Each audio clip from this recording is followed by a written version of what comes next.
Sí, se pone en rojo y ahí es cuando habla.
Buenos días a todos y a Good morning todas.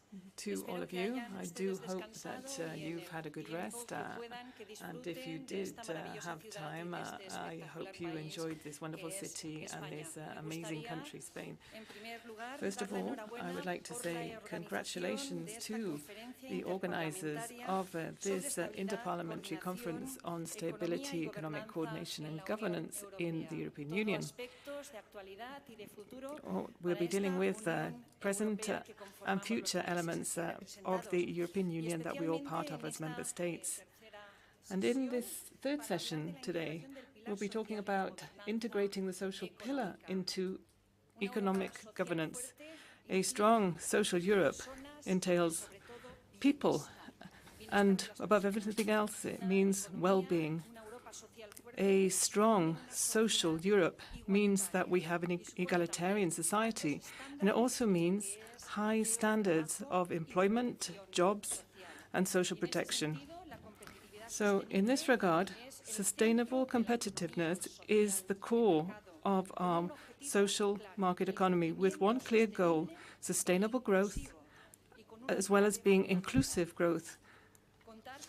The key to that is to have an innovative, highly skilled, constantly highly skilled working population to be able to deal with the digital and green transition. And to talk about all of these elements, we have three exceptional speakers this morning. They'll be telling us about this key social pillar in the European Union today.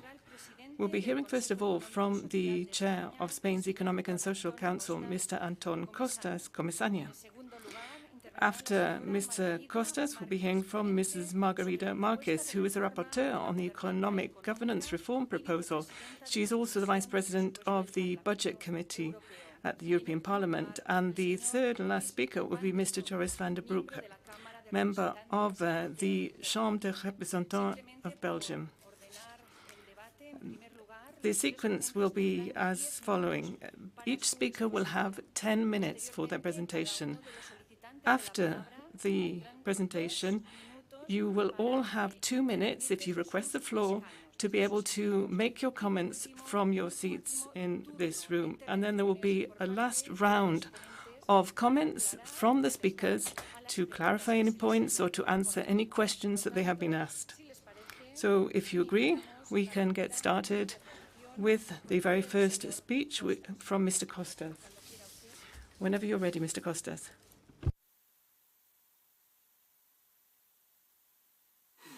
Permítame en estos 10 minutos.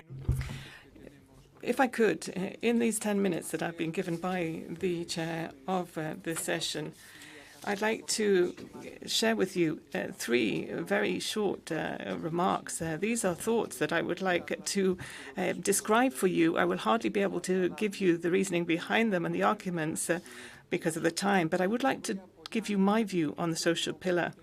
And I will use a recent report to support this presentation. My Economic and Social Council, I'm chair of that council here in Spain, has published this report on European governance. So my thoughts I will be sharing with you today in summarized form come from that report. So my very first thought for you is that economic growth and well-being in the European Union have suffered down the years because of the insistence in economic governments in Europe right from the outset of the social pillar. I think the evidence that I can use to demonstrate to you that the lack of a strong social pillar has harmed stability, economic governance and well-being is the comparison that we can make very quickly between how we dealt with the 2008 crisis and how we did the same during 2020. The outcome was different in those different cases. Back in 2008, when we tackled that crisis at that time, there was no distribution or share-out rule for the social pillar with regard to the cost of the economic crisis. And that was a dramatic event in our case in Spain the economy and Spain's society spent 5 years really in the depths of the worst possible recession and unemployment. You know that there's never been any 5-year-long recession any time, even in times of war. So something went wrong. But if we compare that situation with 2020 and we see how quickly we were able to tackle that crisis and how quickly the economy, especially Spain's economy, was able to exit that crisis, then you can draw the conclusion that the reason was that we had, at that time, a rule on distributing the costs of the crisis that ensured that the economy didn't drop to the bottom of that dark pit of recession. So my first thought for you is that macroeconomic stability, economic governance, and the social economy is like when we have a car and we're driving a car. You need to have 2 wing mirrors. If you just drive with one, which would be the macroeconomic indicators, and just looking into those, then the risk is that as you take that first bend, you will crash your car. That is the very first idea that I wanted to convey to you. Perhaps another learning from that first idea that I'm sharing with you is that, even though it might sound strange, good can come from bad. The 2008 crisis, in my view, did lead to the Gothenburg summit, and the 2020 crisis led to the Porto summit with the major measures that were taken to support the social pillar. The second idea that I wanted to convey to you is that despite developments, despite the progress that has been made in the European Union and each one of the national member states with regard to the social pillar, particularly since 2020, my feeling is that progress in many different spheres of the social pillar, I don't want to get into detail about that, but they are still at risk. What is the reason for that? I think there are 2 reasons, actually. The first one is that economists and policymakers can be strong on the basis of their old ideas. What do I mean by that? Let me explain. In my view, the social pillar is not an obstacle to macroeconomic stability or to growth. Quite the opposite. The social pillar is a fundamental pillar. It is key to achieving healthy growth that can share out properly inclusive prosperity, as well as being something that can be sustained and sustainable in environmental terms. But I still think, certainly in my profession, I'm an economist, and I think this is the case of policymakers as well and central banks, there is an old idea that still predominates, and that is the idea, Occam's idea, that North American economists back in the 1970s was concerned about inequality and the relationship between equity and economic efficiency, started to gather all of the statistical data that was available at the time. And when he put those data into a graph, and the horizontal axis said social justice or equity, and on the vertical axis it said efficiency, when he plotted his data on that graph, the problem for Oken, the economist, was that there was a negative relationship. There was a negative slope in the trend, which seemed to indicate that endeavors to improve equity, to get a fairer society, a more just society, had an opportunity cost, and that is, of course, economist jargon. That there would be a drop in economic efficiency, so that led to a tremendous dilemma then.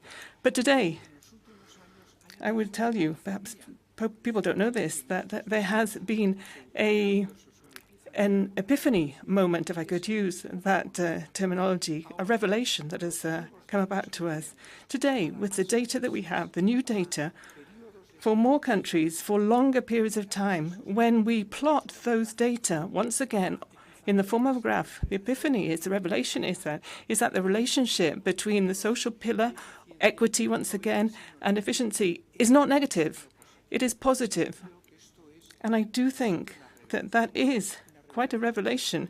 It is a revelation that an epiphany that doesn't come from the Vatican. It comes from institutions that often people are not very fond of, such as the IMF and the OECD.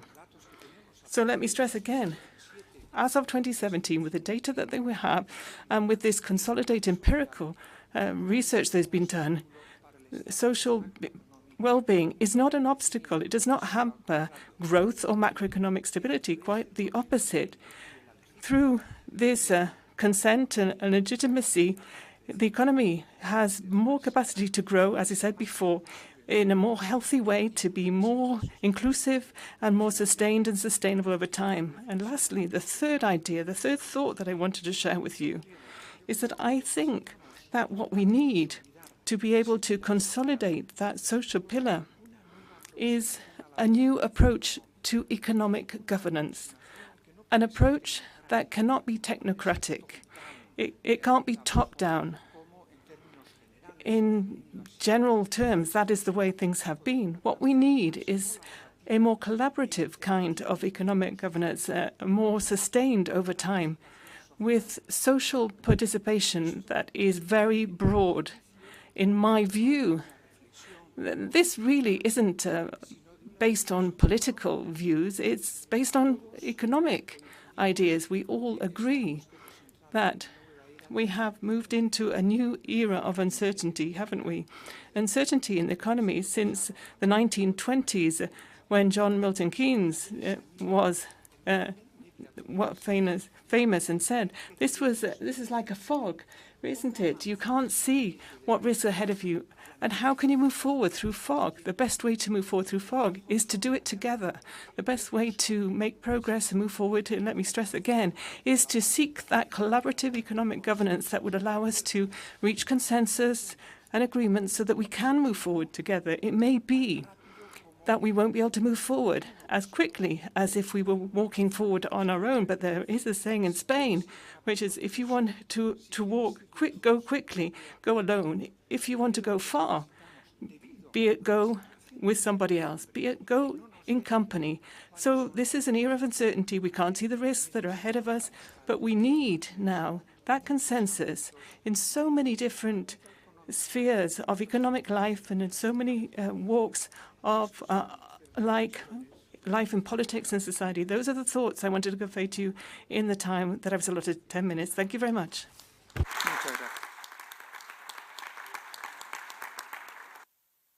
Muchísimas gracias.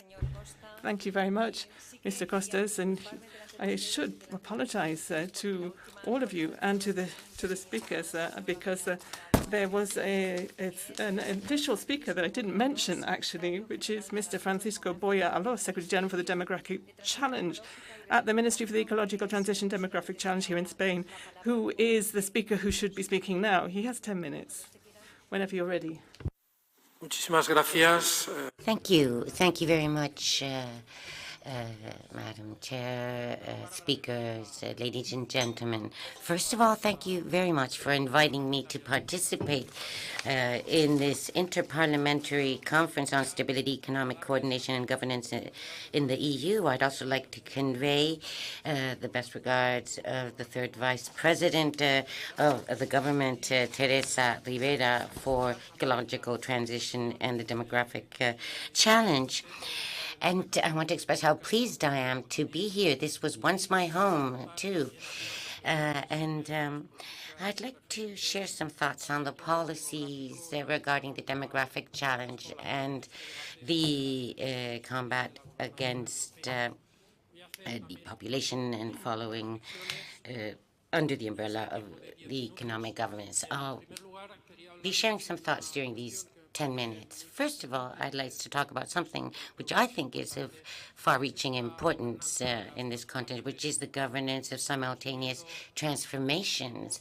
We're living through times that change, where there are very quick changes. There's a technological revolution underway with disruptions in the economic system, but in the social environments as well. We're making progress in the green transition, which is absolutely essential. And we're also going through a demographic revolution that brings about very important changes and also imbalances, territorially speaking.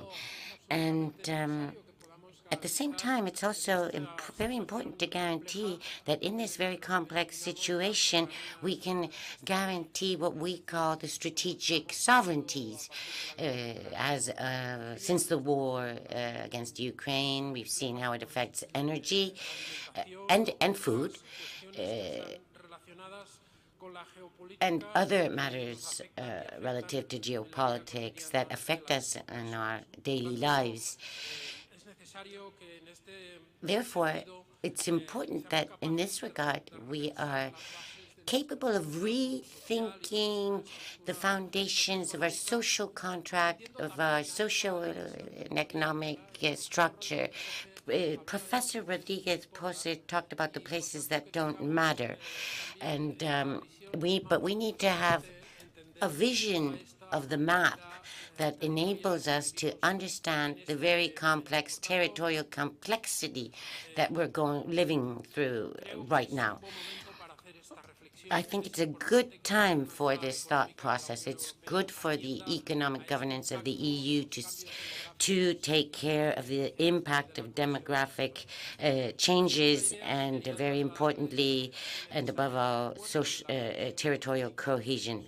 The reinforcement of both in a process of in-depth mutations requires that we build a social cohesion policy, economic, territorial as well. The EU is working on this, but we need to work on it in further depth because of its importance. Our social well-being and growth model requires from us that we guarantee this territorial balance based on three elements, essentially economic, the access by our citizens to services and infrastructures, or, for instance, the necessary environmental stability we were talking about. All this situation produces asymmetries, but we cannot fail in our endeavor towards social inclusion, helping the areas that are the most vulnerable in demographic and social terms. And therefore, it is absolutely essential to protect our social model, the European model, in a new environment in which economic governance and its instruments must close gaps that happened in the territorial sphere. And I'll give you a few quotes, although I can give you some references. For example, the income gap, the imbalances in income between the different territories, a gender gap as well, quite significant in the rural areas with a much more male component versus towns and cities, a generational gap, a gap in access to services, a digital gap, and a territorial gap as well. It is true that the European Commission is providing itself with instruments with this long-term plan for rural areas, but we need in practice to be able to offset these imbalances that are sometimes, in some cases, growing in seriousness. A third idea would be the great challenges for the social pillar of the economic governance, as underlined by the Conference on the Future of the European Union.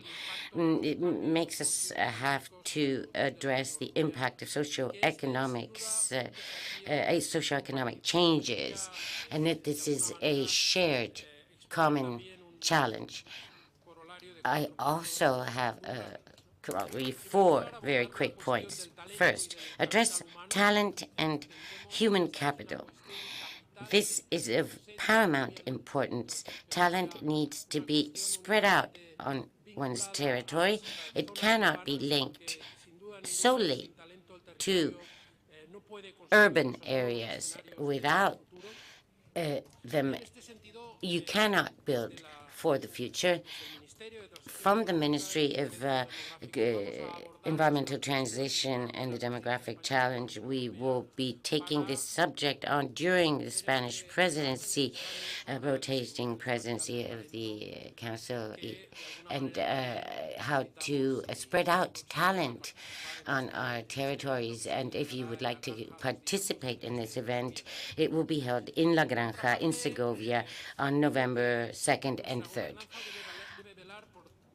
We believe that our governance should be watching over essential elements: our labor institutions, the proper social protection in situations of need, and to at the same time guarantee these a fair ecological transition. And I would add one more: the fair distribution of income versus the territorial imbalances, which very sharply show how different they can this income can be depending on where you are on the territory. You have to do this through employment policies in these transitions, with new trainings, specialization, ongoing education.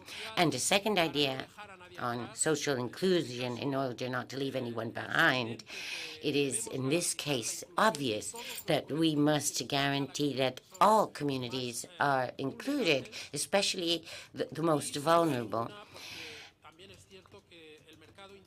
And while a strong internal market must be capable of this, it must see to the social dimensions demands. And of course, it is absolutely clear that we need to tackle sustainability in this social and economic transformation process that should be guided at all times by sustainability criteria. And finally, a key element, economic integration.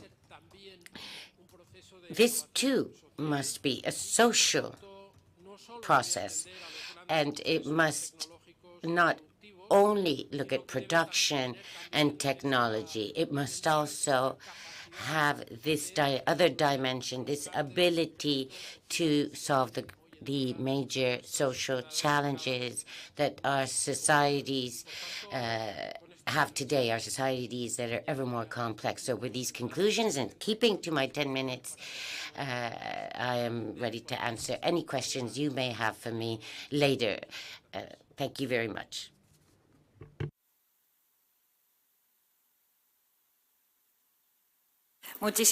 Thank you very much. And now, Mr. Boya, now I give the floor to Ms. Margarita Marquez, whenever you want. Thank you very much. First of all, thank you very much for the invitation. Before to start my points, I'd like to react to your first question, if the chair allow me. The answer to this crisis, COVID crisis, it was completely different than the European answer after the financial crisis. So, in my view, there are 2 key points, or 3. The first one, it was an European answer. The second, the activation of the general escape clause. It means the rule for deficit and debt were suspended.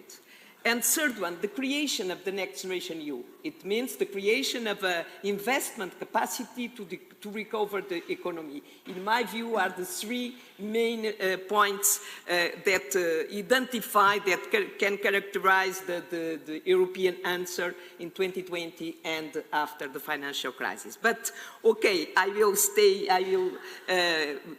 in my points. So we are here to join this critical discussion on the European Union's new economic governance framework and its implications and challenges, the key subject of this Inter-parliamentary Conference, where we can discuss together national parliaments and the European Parliament. As the co-rapporteur for the reform of fiscal rules in the European Parliament, I would like to take this opportunity to discuss some of the proposals that we are currently negotiating. I will also address the need for a stronger social dimension in the new fiscal rules. In general, the Commission's proposal for the reform is a step in the right direction, but needs to be more ambitious. However, the new framework is still more favorable to fiscal discipline than to investment. That's why we need to place fiscal stability on equal footing with investment. No transition is possible without being inclusive and leaving no one behind. We need rules for the future, and rules that can be respected and implemented by all the member states. Credibility was a key word yesterday. Credibility for the rules. It's not worth to be too frugal or too strict if in the end the rules are politically and socially unsustainable. For example, the CSR's implementation rate in the current framework is only around 20%, a clear sign of failure. In public discussions about the framework, the emphasis is always on financial discipline, safeguards and enforcement. We hardly see the discussion on how to support investments in the EU common priorities, on public goods, or how to increase the social dimension. That's why, in negotiations for the fiscal rules, we are pushing for a more investment and social approach. For example, the commitment from member states with investment and reforms in EU priorities should be a key relevant factor in the framework. Not just for policy coordination, but also as a relevant factor to prevent excessive deficit procedures or allow some deviation from the net expenditure path. This will provide some fiscal space for member states to invest in the climate and digital transitions or implement the European Pillar of Social Rights. We are advocating for a broader definition of a net expenditure indicator. By exempting certain national expenditures like co-financing or costs with RRF loans, we aim to encourage investments that benefit citizens and the EU as a whole. Another main proposal is for member states to be the first movers in proposing what we are now calling reference trajectories instead of technical trajectories. All of this is ownership. We aim to prevent automatic suspensions of RRF and cohesion funds. This will offer a safety net for investments even in challenging times. The democratic accountability dimension of the framework is also one of our priorities. The European Parliament should have an enhanced role in the new fiscal rules, especially in the earlier stages of the European semester when we define the main EU priorities and policy mix for the upcoming cycle. No role on the approval of the national plans. This is up to the national parliaments. What we are also agreed is to have an increased role of the national parliaments, stakeholders and social partners. The national parliaments must have the chance to discuss or to approve or to vote the national plans before submission. Of course, it depends on the national constitutions. Still on the democratic dimension, one of the new elements we introduced was that a new elected government will have the option to request a new plan, not a revised one. Citizens, electors, must understand the differences between the political and the government programs from the different parties. Now, I would like to focus on the reinforcement of the social dimension in the new fiscal rules, the title of this panel. The pillar of social rights will be one of the 4 main EU priorities for the investments and reforms in the national plans. By the way, it was already in the Commission proposal. The 3 other priorities are climate, digital, and defence. This will give Member States space to do investments needed to implement the European Pillar of Social Rights and its action plan. We also want to ensure upward social convergence in the requirements for national plans and include the social convergence framework. The European semester could be an effective tool for implementing EU social policy. My 2021 report, adopted by the Parliament, already called for the full consideration of the social scoreboard of the European Pillar of Social Rights for monitoring Member States' performance. Several stakeholders and social partners have been vocal in demanding a more comprehensive approach, as you did before, a more comprehensive approach to economic governance, one that goes beyond fiscal metrics to include social and environmental considerations. Economic governance should not be solely about GDP growth, debt to GDP ratios, or fiscal deficits. It should also be about people, communities, and environment. It should aim to reduce inequality, promote social cohesion, and ensure long-term sustainable development. The EU must ask itself, will the new economic governance enable the mobilization of resources to fill investment gap in social infrastructures, education, healthcare, and environment sustainability, or in innovation or strategic autonomy? The new economic governance framework must facilitate the mobilization of resources to bridge these gaps. It should encourage and give enough fiscal space to Member States to invest in future-proof sectors that boost economic growth and contribute to social well-being and environmental sustainability. Making the European Pillar of Social Rights a priority in the new fiscal rules is a first step, but more steps are needed in the future. Thank you very much.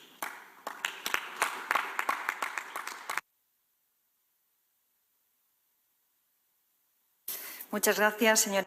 Thank you very much, Ms. Marquez. We now give the floor to Mr. van der Broeke. Thank you, Madam President. Thank you for the invitation. Also, thanks to the other speakers for their very inspirational interventions. Good morning, ladies and gentlemen, dear colleagues. Giving people the opportunity to improve their standards of living by providing them equal opportunities and access to the labour market, fair working conditions and social protection and inclusion is the main goal of the European Pillar of Social Rights since 2017. And since that's also at the core of my political beliefs, I'm very happy that the upcoming Belgian presidency has decided to put at the center of its action the full implementation of the European Pillar of Social Rights, and in particular we want it to remain the social compass of the EU agenda for the next Commission. To this end, we will organize a high-level conference next year in Belgium, in La Hulpe, on 15 and 16 April, where we aim to sign, like in 2017, an interinstitutional declaration on the pillar with the Commission, the EU Parliament, social partners and civil society. Now the question is, how can we integrate the pillar and its principles in the EU economic governance?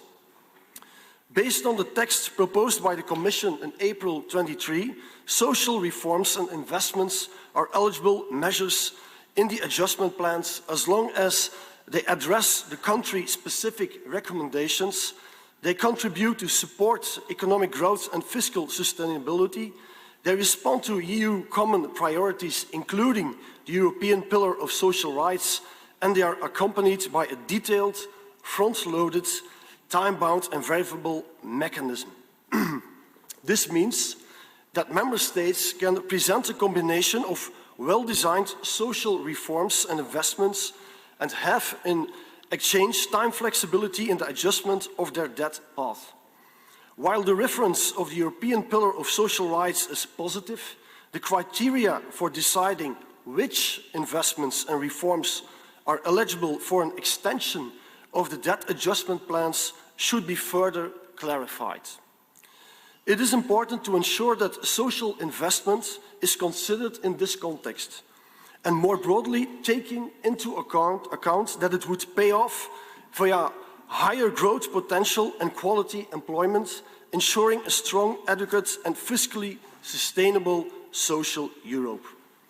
For these reasons, in July 23, our Deputy Prime Minister and Minister of Social Affairs, Frank van den Broeke, same name but not family, together with the Spanish Minister of Social Inclusion, José Luis Escrivá, has launched an informal working group on social investment, which will lead to the very first ECOFIN EPSCO Council meeting, a jumbo meeting as they say, that will take place on the 12th of March next year. On that occasion, economic and finance ministers and employment and social affairs ministers will be invited to discuss about the interplay between social investments and reforms, economic growth, macroeconomic stabilization and upward social convergence. To arrive to the jumbo, the main objective of the informal working group is to open a political debate on empirical evidence on economic returns of social investments and reforms, as well as monitoring and evaluation methodologies for tracking social investment returns. Concerning the returns of well-designed social investments and reforms, we believe that we can rely on a wealth of literature supporting this argument. Ladies and gentlemen, dear colleagues, looking back at the period following the deep economic and financial crisis in 2008, it is undeniable that far from crowding out scarce resources, well-funded and active welfare states have proved to be a conditio sine qua non for resilient economies. In times of crisis, inclusive and adequate social protection schemes turn out to be the most important feature in predicting the absorptive capacity of a country. In the medium to long term, active labour market policies as well as up and reskilling measures and inclusive early childhood education and care policies become of critical importance and have a positive impact on potential economic growth and employment. Therefore, it is paramount that the EU economic governance framework avoids fiscal adjustment at the detriment of social investment.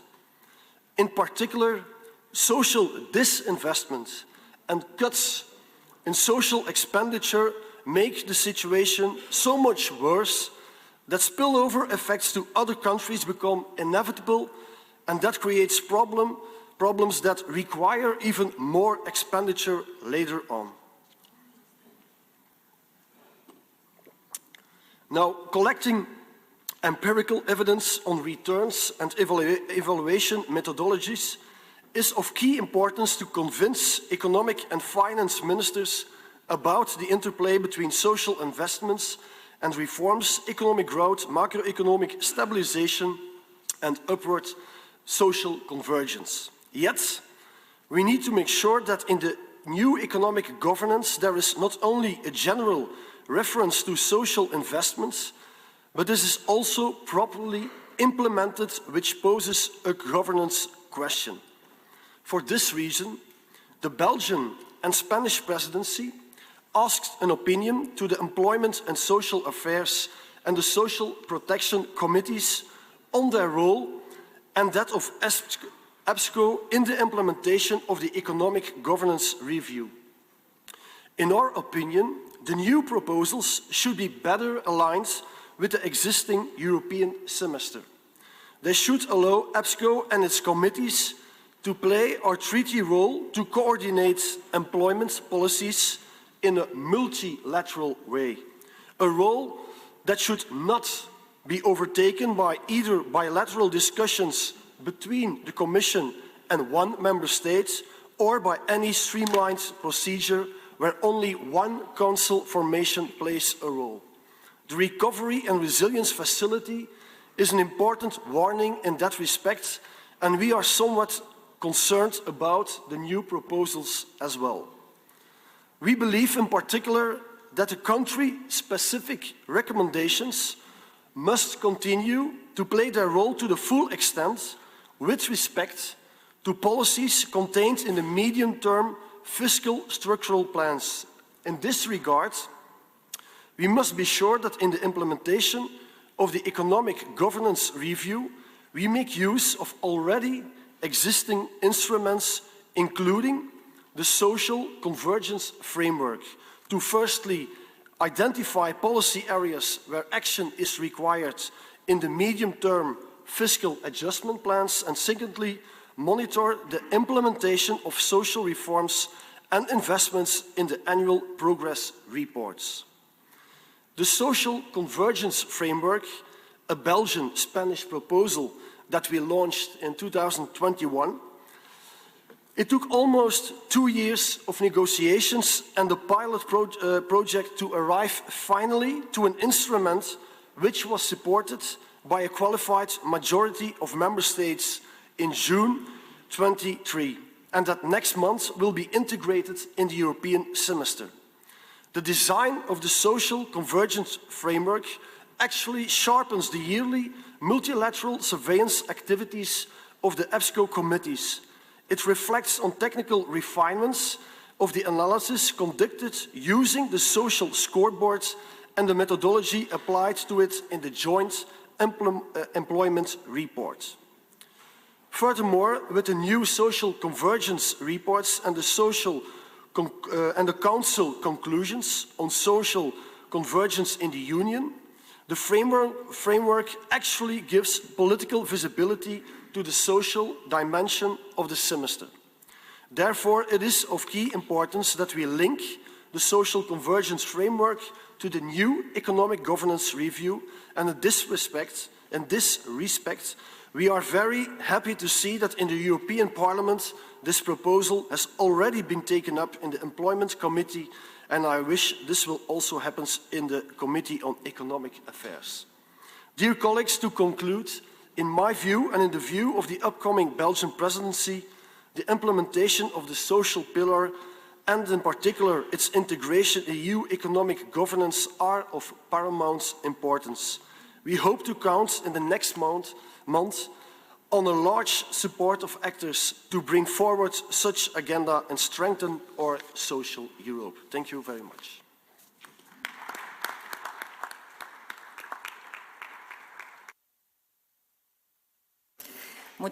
Thank you very much. And now it is time for you to be able to take the floor from your seat. So you have 2 minutes each. The first speaker will be, I believe it is Boglada Iles from Hungary. Thank you, Madam Chair.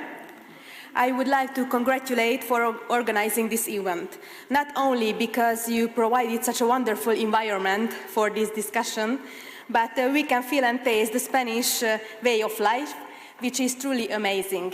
Thank you. But 2 minutes are too short not to speak about the main topic. So I would like to focus on the main issue from our point of view. I'm convinced we have to start this discussion with an obvious statement. The well-being of EU citizens is based on the competitiveness of the EU. And the competitiveness of the EU depends on the competitiveness of member states. But our competitiveness is decreasing. Therefore, our role in the world economy and policy is overshadowing, in my opinion. So we, the EU, should work on the competitiveness of the member states, not on causing disadvantage to any member state. For example, if we speak about the European semester and country-specific recommendations, we should ensure the equal treatment among member states. And it's also highly important that recommendations could only be carried out and put into practice when appropriate funding is also guaranteed. As for Hungary in 2023 European semester, the fourth country-specific recommendation was to reduce overall reliance on fossil fuels by accelerating the deployment of renewables, as well as to upgrade the electricity infrastructure. I wish to point out that the funds dedicated for these purposes in the framework of the RRF are still blocked, mainly due to political reasons. Hungary remains sceptical about initiatives to further integrate the social dimension of the EU economic and financial framework. So we support to increase the role and ownership of the member states as much as possible, and also further integration, not exactly the social dimension of the EU economic and financial framework, but of the Western Balkans and Georgia. Thank you for your attention. Thank you very much. Ahora es el turno del señor. The next speaker is Mr. Guzmão. Whenever you're ready. Thank you, Chair. I think we should debate the new economic governance rules on the basis of the experience we had with the old ones. And the truth is, the best or periods we had in economic governance over the last decades were the periods where the old economic governance rules were suspended. And the worst was the period when we had the most radical enforcement of those rules in some countries, which in the case, for instance, of my country, Portugal, led not just to a dramatic decrease in public investment, but the biggest economic and social crisis of our democratic history, and, last but not least, a 30 percentage point increase in our public debt. So I think we can safely assume that the old economic governance rules should be gone for good. But I must say that the new Commission proposal is not departing enough from the past. And one of the points in which it changes very little is the point of public investment. After all the talk we heard about protecting public investment, there isn't a single substantial provision in the new Commission proposal that effectively protects public investment expenditure. There are some vague notions about the possibility of extending the plan with an investment plan, but one of the big problems with the Commission proposal is that the fiscal trajectory is still defined by the net primary expenditure, which means, because investment is the most flexible part of public expenditure, that investment is going to be punished yet again. And also it means that we have a structural bias in the new economic governance rules proposal against public expenditure at the same time that the European Commission says that member states have to invest in energy transition. Thank you very much. Sorry, but the time is the time, sorry. The next speaker is Mrs. Hagedorn. Vielen Dank für das Wort. Ich denke, wir haben in den Einführungsbeiträgen sehr gut miterleben können, dass es gute Fortschritte bei der sozialen Dimension für die Zukunft gibt und dass Belgien und Spanien da gute Vorschläge gemacht haben, die jetzt auch in diesem Sommer sich durchgesetzt haben und dass wir uns damit auf dem richtigen Weg befinden. Ich möchte an dieser Stelle daran erinnern, und es war kurz gestern schon die Rede davon, dass wir mit dem Instrument SURE damals die 100 Milliarden Euro investiert haben in Europa, um sie verfügbar zu machen für Länder, die in der Covid-19-Krise nicht die eigenen nationalen Mittel aufbringen konnten in dem Umfang, wie es erforderlich war, um entgegenzusteuern in der Krise und Arbeitslosigkeit entgegenzuwirken. Und das ist, glaube ich, eine sehr gute Investition, die wir damals gemacht haben. Es war das erste Mal, dass wir ein solches Instrument in die Hand genommen haben. Señora Hagedorn, un segundo, parece ser que no funcionan los auriculares y no le estamos escuchando. Yes, we're not able to hear you, are we? ¿Sí? Yes. Disculpe. ¿Ya funcionan los auriculares? Are your headsets working now? Can you confirm? Now, yes. It's okay? Okay. Yeah. So when you want. Wurde irgendetwas verstanden?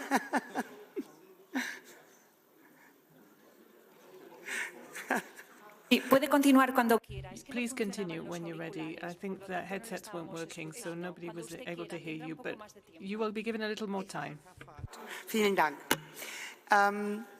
Ich glaube, es ist wichtig, dass wir mit diesem ersten Schritt des I believe it is important that with this first instrument, this instrument SURE that was set up, that we continue it and that we also make it, set it up for the future. But it is also important to ensure that this is not just done in a scattershot approach by investing in that way. And I think that is a good example. Whenever we have a crisis, we need to have the strength and be aware of that strength to be quickly off the marks and react. And it is also important to ensure that the people in Europe receive the message from us. You are safe. You can rely on us. If push comes to shove, if there is a danger or a risk for your social cohesion, then we are standing together and we are united in solidarity. And I think that is much better than trying to do everything by ourselves, because we have learned that catastrophes can arise out of the blue, and there's no better solution than to put out the message that we will stand in unity and solidarity whenever it is needed. Thank you very much, Mr. Malagola. Thank you, Madam Chair, distinguished colleagues. I would like to talk about two principles which, in my opinion, should be at the core of the Union's economic governance: solidarity and subsidiarity. Economic governance in the EU should take heed of the well-being of people as one of its guiding principles. Too often has the EU prioritized economy over the social aspects, forgetting that the greatest treasure in the Union is its people, its social capital. Through COVID, we've learned that the principle of solidarity is one of the founding principles of our union. It's the point of no return. Like in every marriage, we're together in good luck and in bad luck. When it comes to employment, health, education, everything we do needs to be as flexible as possible, because the scenario we have out there is dynamic. The EU cannot impose fixed policies for all member states, because by doing that, we would prevent countries from being able to adapt to what is required of them. That's why solidarity is fundamental. The EU needs to create a legislative framework as well as financial funds that are able to support social policies, so that freely each and every nation can adopt its own policies. So it is correct to integrate economic governance with a social pillar, but mind you, this integration mustn't lead to new centralism. Thank you. Thank you very much. The next speaker is Mrs. Lopez. Thank you, President, dear speakers, dear colleagues. Social security is a fundamental mechanism for future generations to have the opportunity to enjoy more freedom, more protection and more well-being than the current generation has experienced during its lifetime. This mechanism can be improved, but its operation will always depend on the inputs that are provided to it. In Portugal, there are two population dynamics that challenge the sustainability and quality of social security system: the increase in the elderly population and the decrease in the active population. Today, we fortunately have an increased longevity, but this increase as the consequence of increasing the expenditure of the social protection system. On the other hand, revenues are crushed by the reduction in the working population due to a brutal decrease in the birth rate. In the 2022, we had only 8 babies per 1,000 residents. I think that in the other states of the European Union, there are similar dynamics that challenge the social security mechanism in all countries. So I leave you with the following questions. What kind of measures do you believe need to be taken to deal with this problem? The second, what funding can you have so that future generations have the same opportunity as they can afford? Thank you. Muchas gracias. Thank you very much. The next speaker is Mr. Utterson.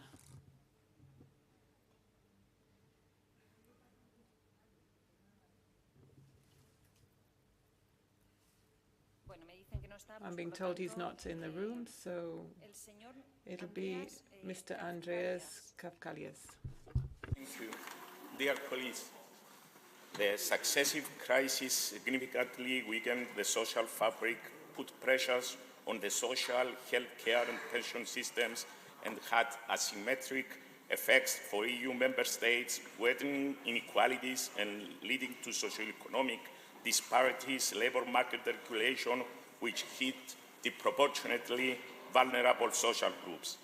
The 2023 country report published by the European Commission highlights the most pressing social challenges facing Cyprus, such as key skills gaps and the high rate of young people not in employment, education or training, 14.7%. Also, slow growth in household income and energy poverty persists, along with high risk of poverty or social exclusion in vulnerable groups. To address these issues, we must advocate for policies that will be growth-friendly, stimulate investments, and ensure social responsibility. Our guiding principle should be social justice, equality, and solidarity, with citizens' welfare at the core of our development policies. We should strengthen the social dimension of the European semester, introducing the social imbalances procedure to detect and monitor growing inequalities. We must ensure that green and digital transitions will be just and inclusive, and that the high cost of the transitions will not be passed along consumers in the form of additional taxation. It is also important to accelerate our efforts to integrate low-skilled labour force by providing upskilling and reskilling training programs to adapt to the new labour market needs. Thank you very much.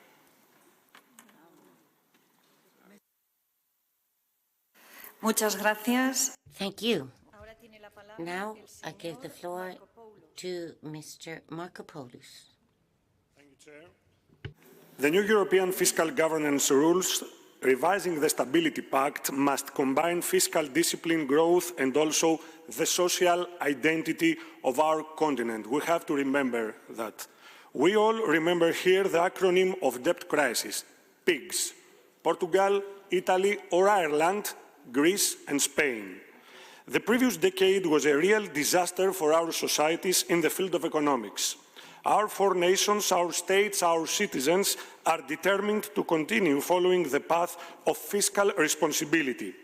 We know that our policies will always be judged by the markets and global investors.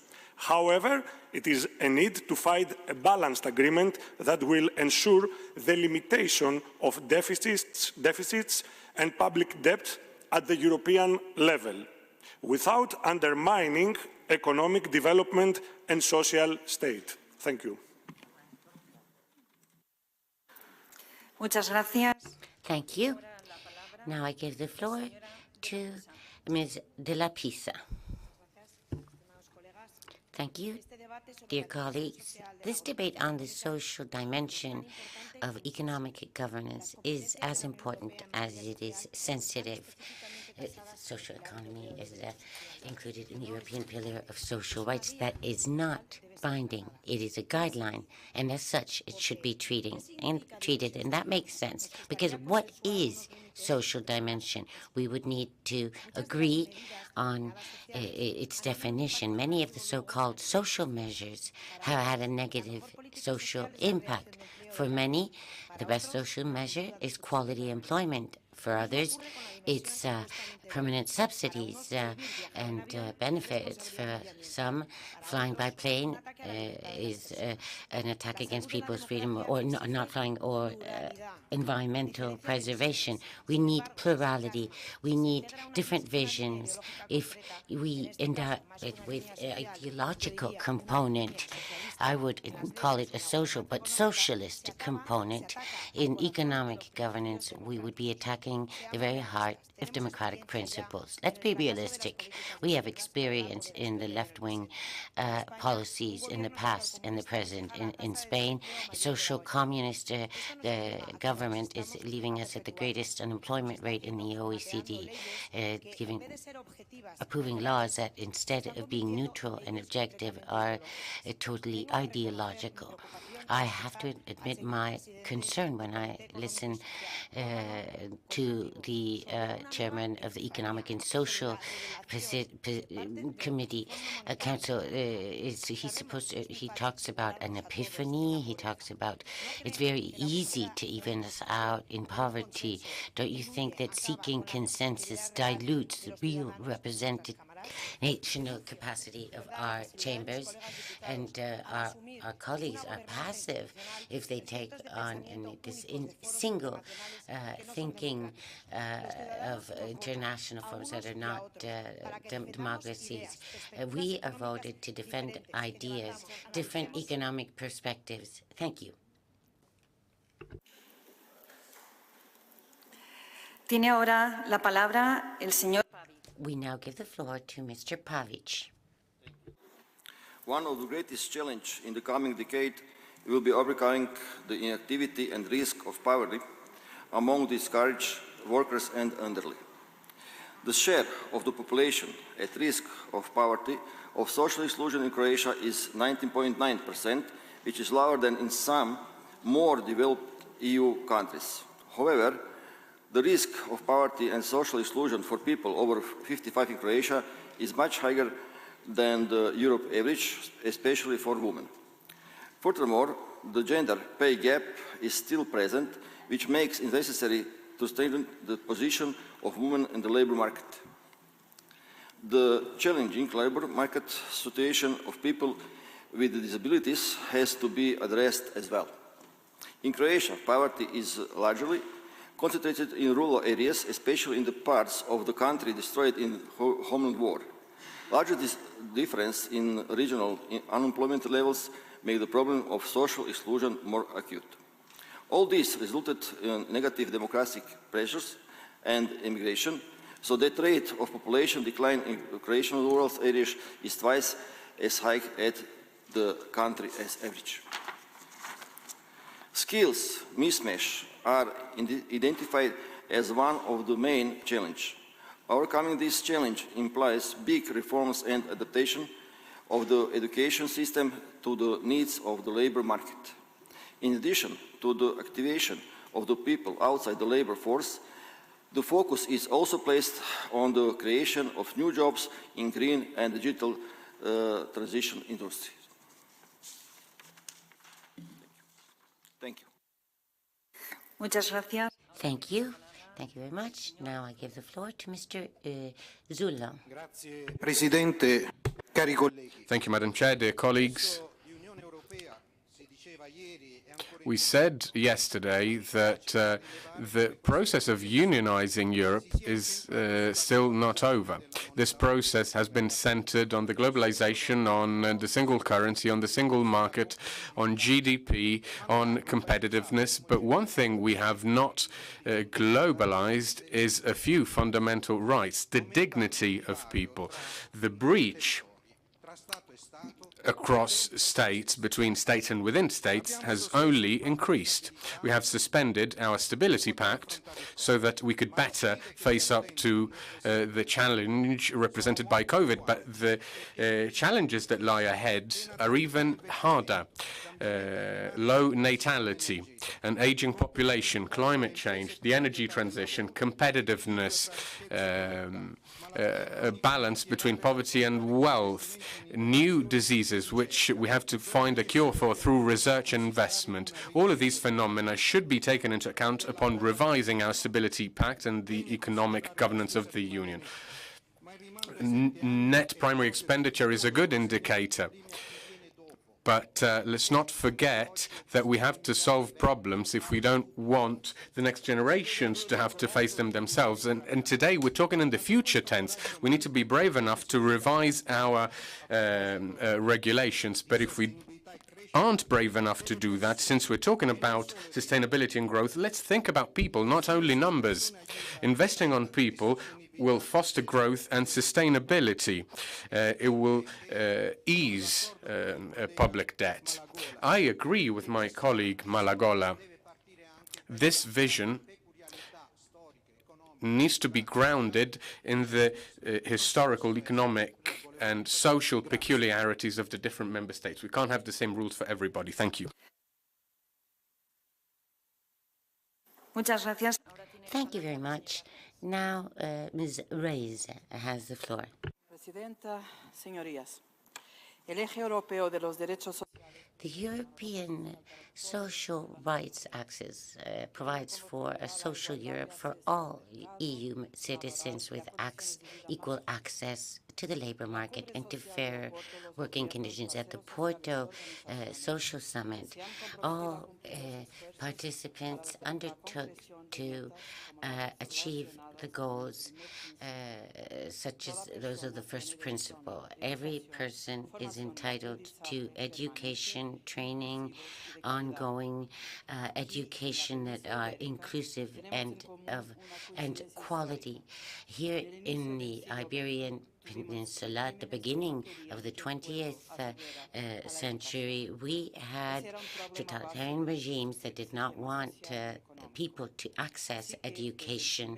It was the foundations of the economic system. So the first support, the first community support was given to long life learning. In 1986, illiteracy was 15% and GDP growth of under 1%. In 2021, as a result of the Portuguese literacy programs and lifelong learning, the illiteracy rate dropped by 3% and GDP grew up to 6.69%.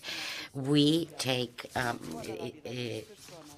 education to be a social elevator and that helps you overcome crisis situations. So do allow me to underscore the importance of education in a cross-cutting way in every single action by the EU to integrate also those who come from outside Europe to create a more literate and more socially and environmentally aware citizens. Only by being more informed will be able to participate in a fair social system articulating the economic and the social components. Thank you. Tiene ahora la palabra el señor. I now give the floor to Mr. Zamparas.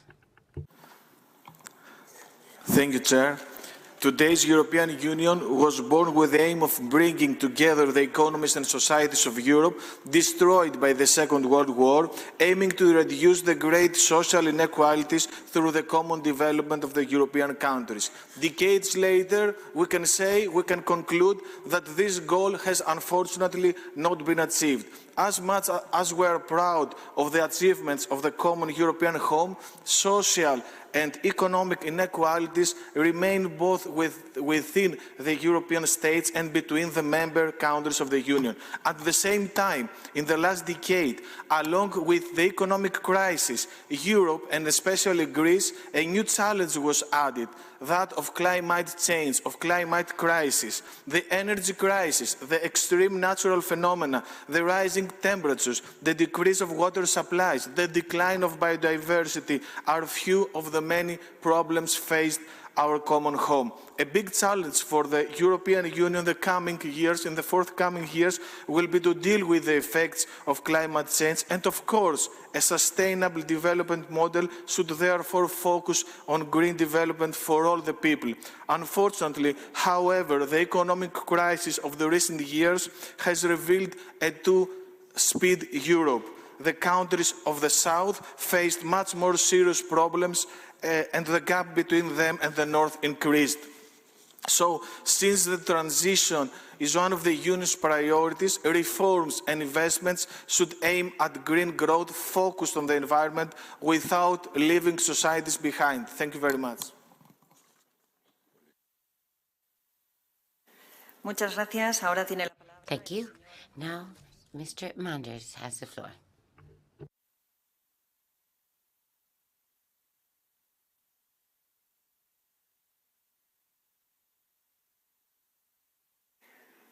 Bueno, veo que no está, pues por lo tanto. I see he isn't in the room, so I give the floor to Mr. Caneve. Madam Chair, ladies and gentlemen, parliamentarians, dear colleagues, the delegation from the French Senate is grateful to the Spanish Parliament for having organized and hosted this Inter-parliamentary Conference, which, as has been said earlier, helps us to better engage national parliaments in European Union decision-making, and that is certainly important. France is also very happy that the social pillar of rights can also be included in the economic governance of the Union, because it is important for us to do that for the quality, the standard of living of our citizens in Europe and for their well-being. And we're absolutely convinced that this can be done through the work that we're doing through the economic government to be able to improve, as I said, the standard of living in Europe. With regard to the material goods, for instance, such as telephone numbers there, we need to be able to have a better distribution and portability of the rights that they have, because people tend to have much more mobility now, and they do that for employment reasons too. In the same way, we think it is a good idea to better identify the offers of jobs in different territories so that we can make them available to as many countries as possible, because we all need to deal with demographics, the trends there, aging, and not have to accept simply to bringing in people from third countries, but to better share out in Europe. Thank you very much. Mr. Abella has the floor now.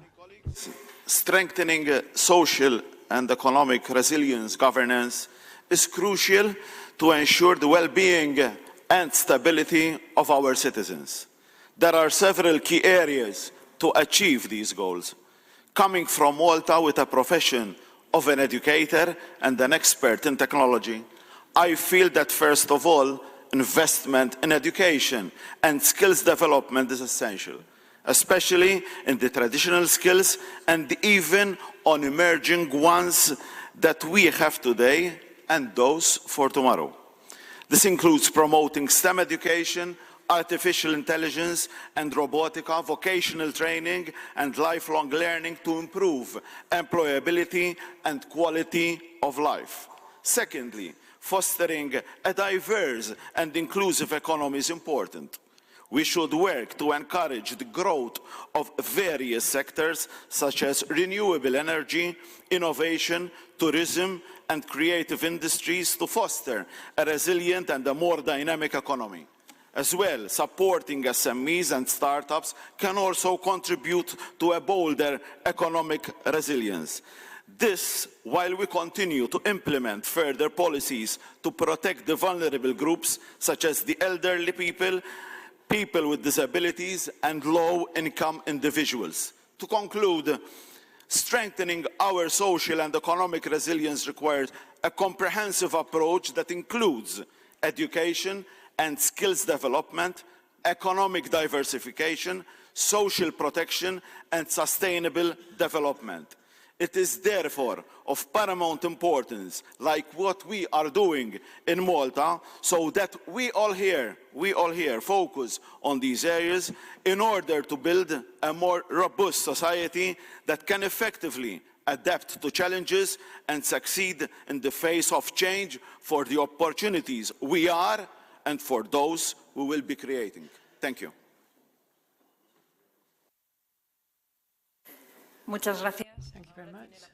Let me give the floor now to Mrs. Spirnea. Thank you. Mesdames et messieurs, je suis Ladies and gentlemen, I'm particularly honored to be able to participate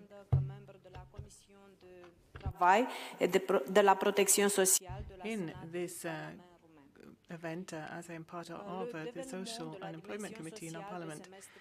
The social dimension of the European semester associated with the initiative there between Belgium and Spain.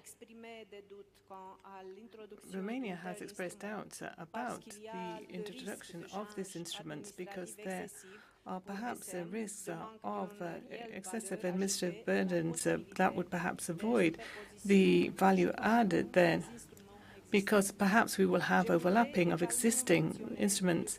I would also like to mention the fact that we do need to have a more equal share out of social benefits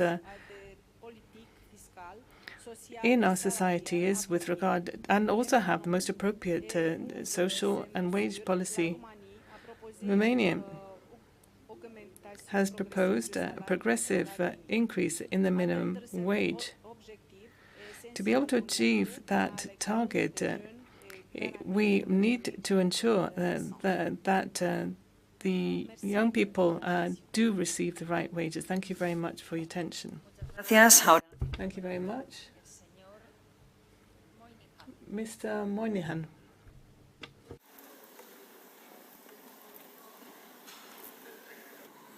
Thank you, Madam Chair, for convening such an informative debate here today. And it follows on from a very informative debate yesterday where there was considerable focus on the rules and pretty much on the economic figures. Yet we do need to recognise that while they are important, the economic indicators, that we do live in a society, not an economy, and that we do need other ways of also measuring how we progress and how we steer our course. Tá sé fíorthachtaach ahant nach iad cuasaí eacnamaíochta a bhain a thróiríonn rudaí ach go bhfuil cuasaí pobl lárnach chomá. That social pillar has such a central role and needs to be the core and steering for us. In addition to those economic indicators that we mentioned yesterday, we do need to focus with some concentrated measure, a framework that would steer in on the values that are important to us in society. Biodiversity quality, educational attainment, access to our health care, standard in housing and so many other values that are shared right across our communities throughout Europe. A framework that will focus on those and that will steer funding towards those. And that would give a much more accurate or a valued measure of our society and our progress. A well-being framework that would be unifying and that would also steer that fund. It would be so much more valuable in addition to the economic indicators. Muchas gracias. Thank you very much. The next speaker is Mrs. Jatsoveika. I apologize if I pronounce your name wrong. Thank you. Thank you, Madam Chair. An innovative and qualified personality-active population will play a key role in a sustainable and inclusive model of economic growth. The transformation of the European economy must be based on two equally important pillars: investment and reforms. Investment is essential for sustainable economic growth and guarantee accelerating the pace of the green transformation. Investment must also be accompanied by reforms that create the appropriate social and economic framework and incentives for households and business to achieve these goals. The green transformation of the European economy will be successful only if it is fair and inclusive, and every citizen can benefit from the transformation. Transformation requires societies to create conditions that enable people to engage in high-quality work and diverse the economy. New work opportunities should be created and decent working conditions should be ensured for the entire working-age population. A special role should be played by investments in skills and improving qualifications, which are an essential element of efforts to develop a competitive, sustainable economy and supportive society that is resistant to crisis. The shortage of sustainable qualified employees is one of the most important barriers to economic growth. Personnel deficits are the result of the growing demand for labor combined with the limited number of professionally active people. Industries related to ecology, digitalization and social service will guarantee better quality, well-paid jobs as well as improving the quality of life and health of society. Thank you. Muchas gracias. Thank you very much. The next speaker is Mrs. Altunialdis. Thank you, Ms. Chair. Mr. Sorry. And I'd like to start by thanking the speakers for their comprehensive presentations. Dear colleagues, today we are here to deliberate on a crucial aspect of our society, the integration of the social dimension in economic governance. It is imperative to underscore the significance of a strong Europe, one that prioritizes the well-being of its people alongside economic prosperity. First and foremost, the concept of socially strong Europe is rooted in the idea of fostering inclusive growth and social cohesion. By integrating the social dimension into our economic governance, we can ensure that the benefits of our economic progress are shared equitably among all segments of society. Furthermore, investing in human capital development lies at the crux of integrating the social dimension into economic governance. By providing individuals with continuous learning opportunities and the necessary tools to thrive in the digital age, we are not only empowering them, but also enhancing the overall productivity and innovation within our economy. Such investment in human capital creates a ripple effect, fostering a sustainable and inclusive model of growth that is propelled by a skilled and capable workforce. The integration of the social dimension in economic governance is not merely a choice, but a necessity. We as Turkey have been carrying out an economic policy that favors development for all its centers, including education, healthcare, and social security. This inclusivity makes society as a whole more resilient and economically vibrant. Together, let us strive to build a Europe that thrives on the pillars of inclusivity, resilience, and sustainability. And thank you for all. Muchas gracias. Thank you very much. And to finish this round, Mr. Titlosani.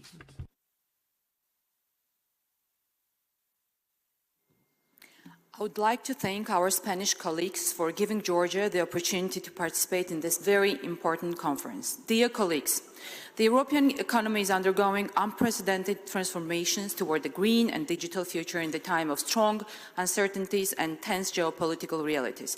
This underlines the need to work closely to reinforce the EU's economic, social and strategic leadership.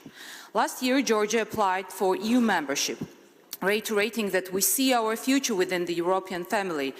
This December, we hope that the EU candidate status will be granted to Georgia. Despite extreme security challenges, we have achieved unprecedented levels of affiliation with the EU by successfully implementing the EU-Georgia Association Agreement, including the CFTA. These achievements are fulfillment of the free and democratically expressed will of our nation to be part of the European family. Georgia has built its strong economic performance on prudent macroeconomic decisions, years of well-founded structural reforms and aspirations to harmonize Georgia's regulatory framework with the EU acquis. These reforms encompasses strong social aspects. Inclusiveness and involvement of various groups was ensured on every level. Gender equality became the cornerstone of government programs. Based on European best practices, we introduced quotas for vulnerable groups and small and medium enterprises in the public procurement process. We have launched a number of significant infrastructural projects to enhance east-west connectivity. The EU flagship Black Sea submarine cable project, initiated by Georgia, will create a corridor of green energy, boosting EU's diversification efforts, while the development of the Anaklia deep-sea port will increase our capabilities to ship large quantities of cargo and enhance international transit through the Middle Corridor. Georgia, as a region-wide leader in reforms, is ready to play a strategic role in ensuring energy security, better transport and connectivity for entire Europe. Thank you for your attention.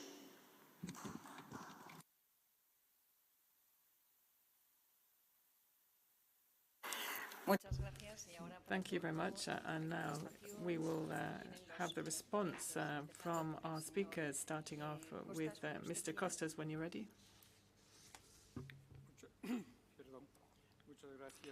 Thank you very much, Chair. Please, if I could, I would like to thank all of you for giving me this opportunity to participate in and attend this debate that I have been listening to this morning in this room. It's been incredibly rich as a debate, and I'm very grateful to you for that. I didn't get the surname of the lady who spoke first, but she talked about competitiveness. That was the first thing that she said. She said that we needed to strengthen in Europe, and in particular here in Spain, competitiveness. Therefore, we have to see how competitiveness or productivity and investment, social investment, which Mr. Van den Broek was talking about have to be linked up. These are two goals that both of which we would like to have. They're both desirable, need to be linked up. And I don't think there's any trade-off or any conflict there at all. Mr. Van den Broek said, and he was absolutely right to say this, that we need to seek evidence. Yes, we need to seek evidence, and we need to find that evidence for those social investments, for those elements in the social pillar that we can demonstrate reliably with facts and evidence as having an impact on competitiveness, on productivity, on social and economic impetus and well-being. So do we have evidence that investment in early childhood education from 0 to 3 years, academics and international organizations tell us that this is the best possible investment we can make in productivity in a country today. The multiplier there on that investment in young children is much higher than the multiplier in any other investment. Do we have evidence then about what I called the epiphany moment? And we do have that evidence that if we are to really try and achieve a fair society, a social pillar, improving the efficiency and effectiveness of the economy, yes, we could sit down and look at that and discuss it, couldn't we? Secondly, do we have evidence that in situations of radical uncertainty, such as these current circumstances, that uncertainty that, remember, I talked about as if it were some thick fog. It means that you can't see anybody in that fog. Do we think that it is better in those circumstances to move forward on the basis of consensus, on the basis of dialogue between those key players in every different area of investment that we're discussing?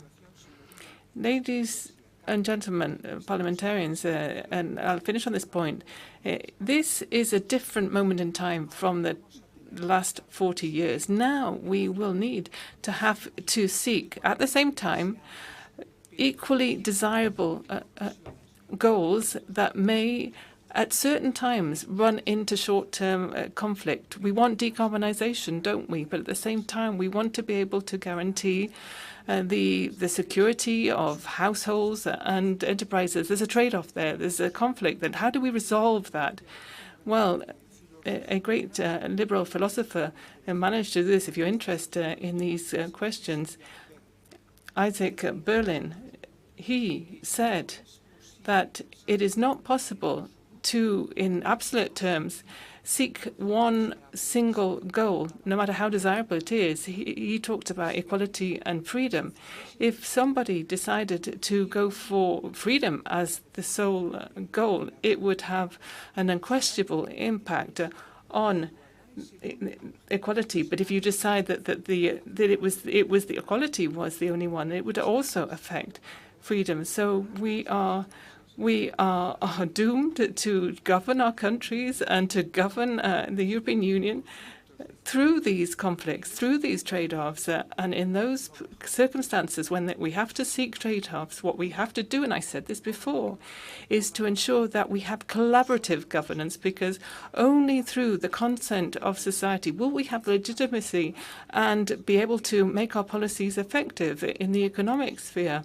And with social investment, we'll be able to move forward. Thank you very much.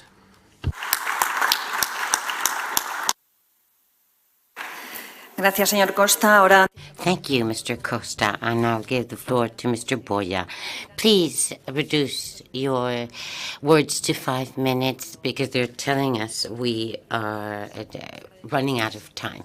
So thank you very much for keeping to your 5 minutes. Thank you, Madam Chair. Thank you for all the participations, the different spheres and elements have been brought up, all of which of great importance. But in order to make it very brief, right now the major challenge is how this governance takes on the inequalities that also growth brings about, as well as the globalization process have undergone these recent years. Ms. Lopez asked a very specific question. She asked how to overcome the problems that our society and now suffer, most especially linked to aging and also a smaller active population. What measures should be taken? I would be very clear and categorical. We need to strengthen public policies, first and foremost for women, so that our biological birth rates recover something close to a real natural levels. It also has to do with income distribution. If income is below the possibilities of having a family, if they so wish, for people, are all things that we need to take care of. They underlie all these problems, and we also need, as I said, to talk about territorial inequalities. It's also all happens within cities. There are areas where where family or personal situations are not the same.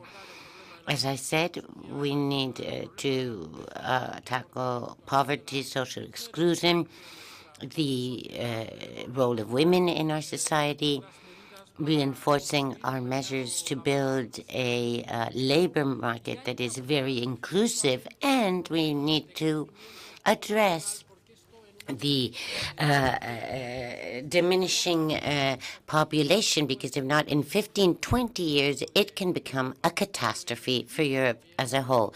That would include also the debate on migration with honesty, clarity, knowing that it is a need for our countries to have more working population replacement and population pyramids that are healthier and with a view to the future. Thank you, Mr. Boya. Now, Ms. Marquez has the floor. Thank you very much, Chair. I have to say, first and foremost, it's been such a pleasure for me to listen to every single intervention today. Yes, what we can learn from this session, I believe, is that everybody agrees that the social dimension is important in the economic governance of the European Union. And I would like to ask you all for something, and that is, please, my appeal to you, convince your national governments when they are sitting around the table at ECOFIN or EBSCO, convince them that they really do understand the value in that social dimension, and the value needs to be unlocked in the framework of economic governance. I would be very grateful to you if you could do that, because if we are to seek that consensus, you're absolutely right on that, we would have to negotiate with the Council, with ministers, and not all countries take up this position. That is why, for me, it has been such a pleasure to be able to listen to you all in this debate. And with regard to the Council, with that joint meeting between the finance ministers and the social ministers, yes, we need to come up with a deliverable result. It's not just about a chance for ministers to sit down and meet. It's a real opportunity for national parliaments and for you yourselves to play that key role in understanding the true value of the social dimension in economic governance in European Union. Let me react to a couple of questions that have come up. The first one is that of ownership and diversity. I really do think that both of these dimensions should form part of the economic governance framework. The Commission's proposal has already been put forward. The Parliament's need to defend that. But of course, the problem is that there are different economies, different identities, and different levels of participation in the different national parliaments. But we need to try and achieve that goal. We need to coordinate this economic governance at the same time as we respect diversities. I'm sure that for instance, in the case of Portugal before the crisis, there were no sanctions that were decided on by Europe on either of these countries, and that helped economic growth in both Portugal and Spain at that time after the crisis. So the question about investment, my colleague has raised this question about investment for us. The key idea in this negotiation process is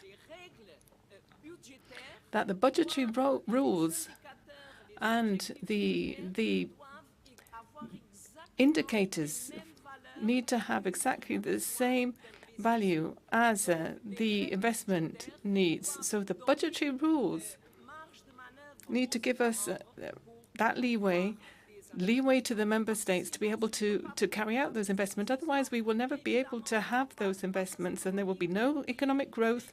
And the big differences that exist and the gap between budgetary conditions and the high debt in some countries will never be resolved. We will never be able to bring down the debt there. We need to progressively work towards the debt targets. But if we don't do that, we will have no economic growth and we will have no investment, and it will simply take us in the other direction.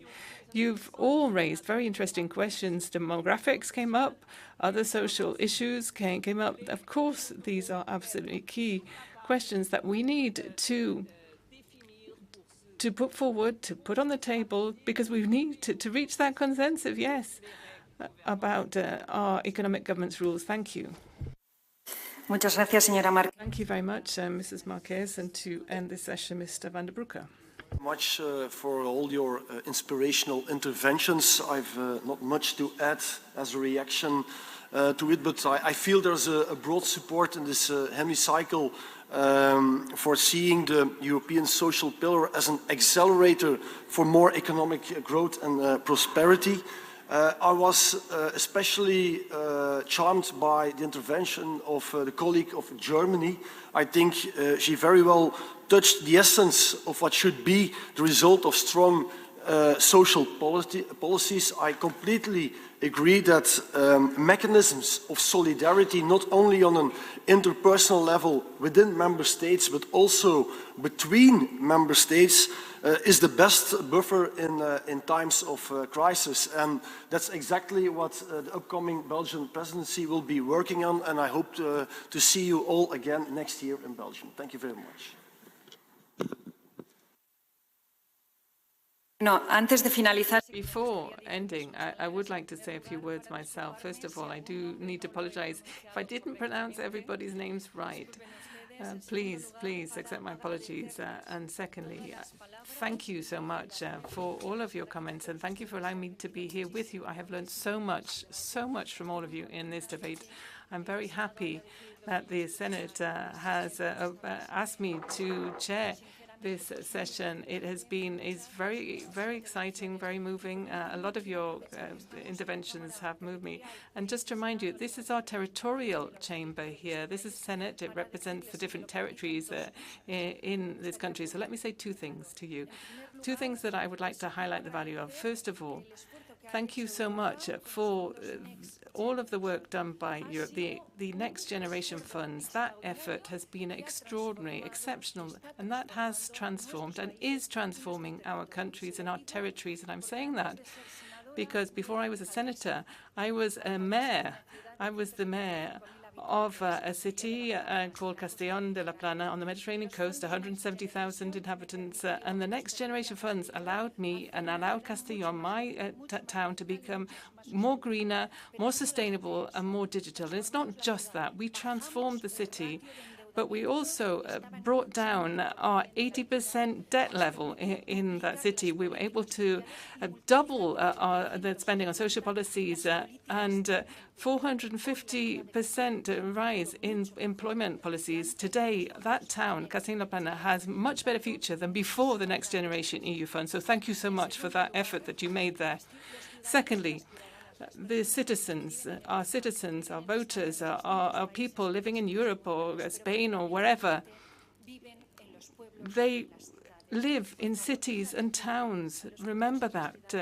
Remember the cities and towns when you draw up your policies, because citizens go to their mayors, the mayors of their towns and cities, to ask for those mayors to solve their problems, whether or not they have the jurisdiction to do that or competence to do that or the money to do that. So please remember the local dimension. The local corporations, the lowest level when you're thinking about your economic policies. Thank you so much. It has been a great honor to share this panel session with you, and we do trust you. We believe in the European Union. Thank you.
Buenos días.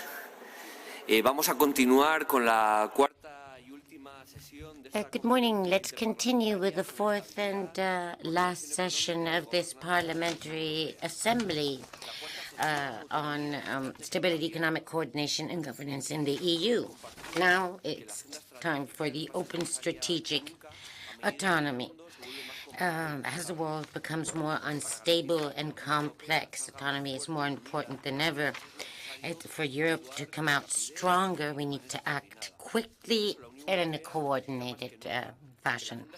That's why now more than ever, the strategic agenda needs to establish the Union's strategy and plans geopolitically in the future, and to act when it has to immediately, defending our values and to guarantee peace and prosperity for our citizens.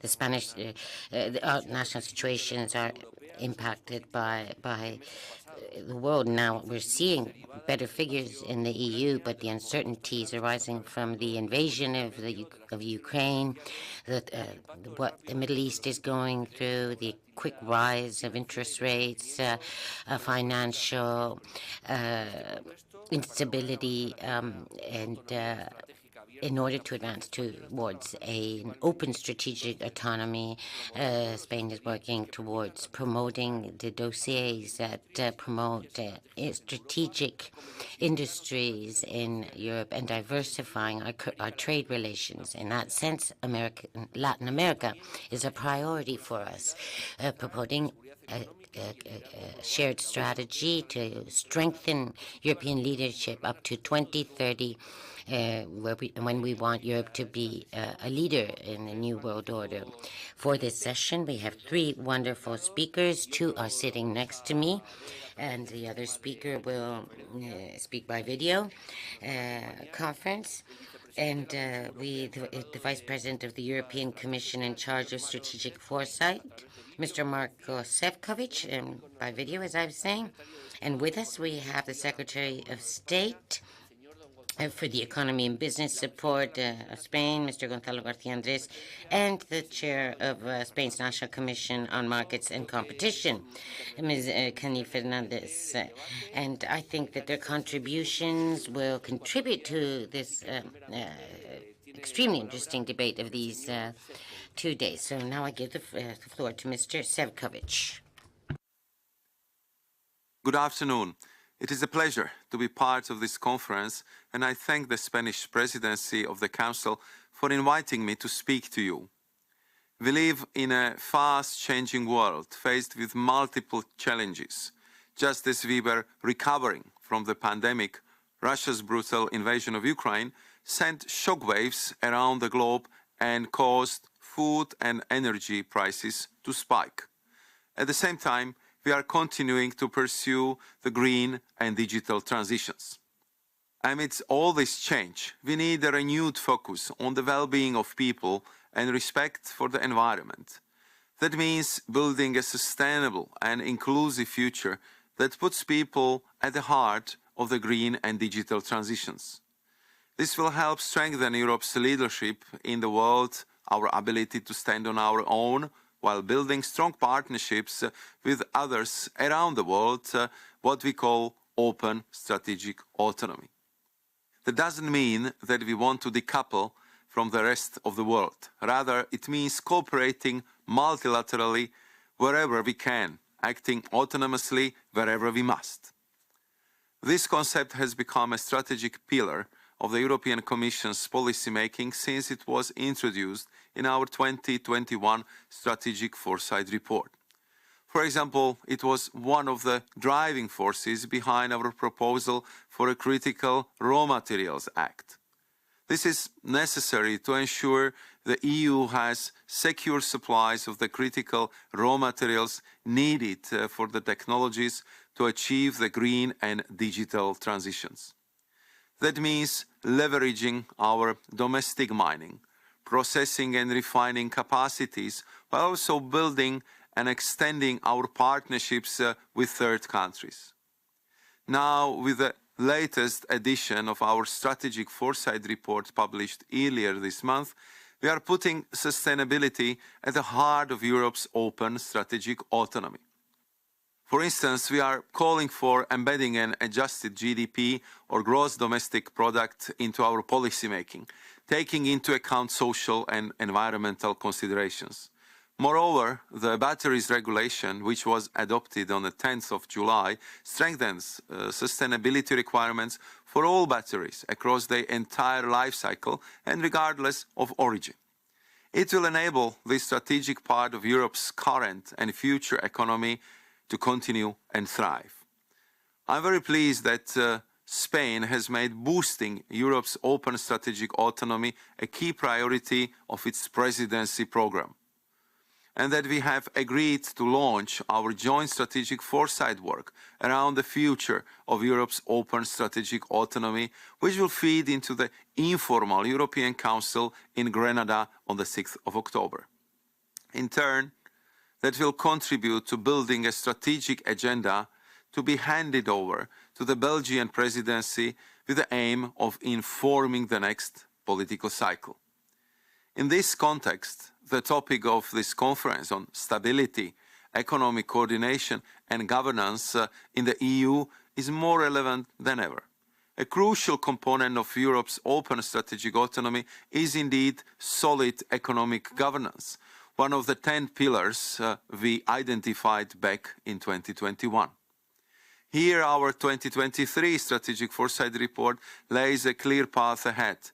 Fiscal policy should protect the most vulnerable, and given the need to boost strategic investment and ensure appropriate financing for common goods, further avenues for common action should be explored.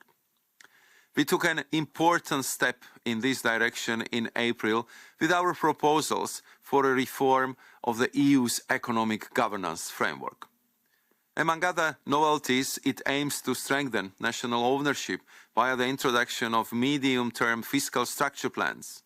Member States should develop these plans around an inclusive national debate, with national parliaments playing a prominent role.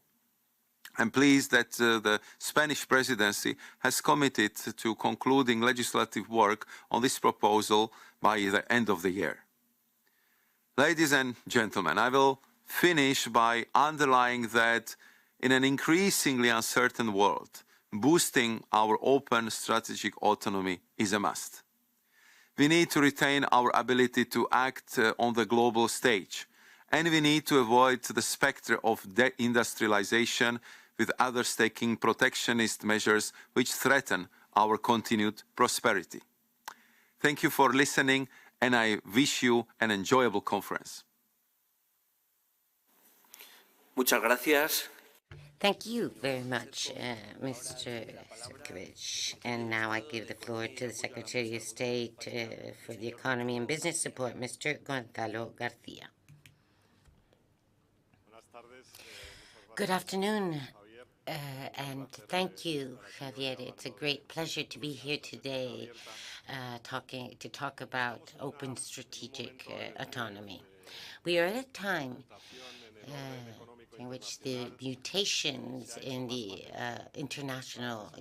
economic international order have become sharper, and for 6 or 7 decades,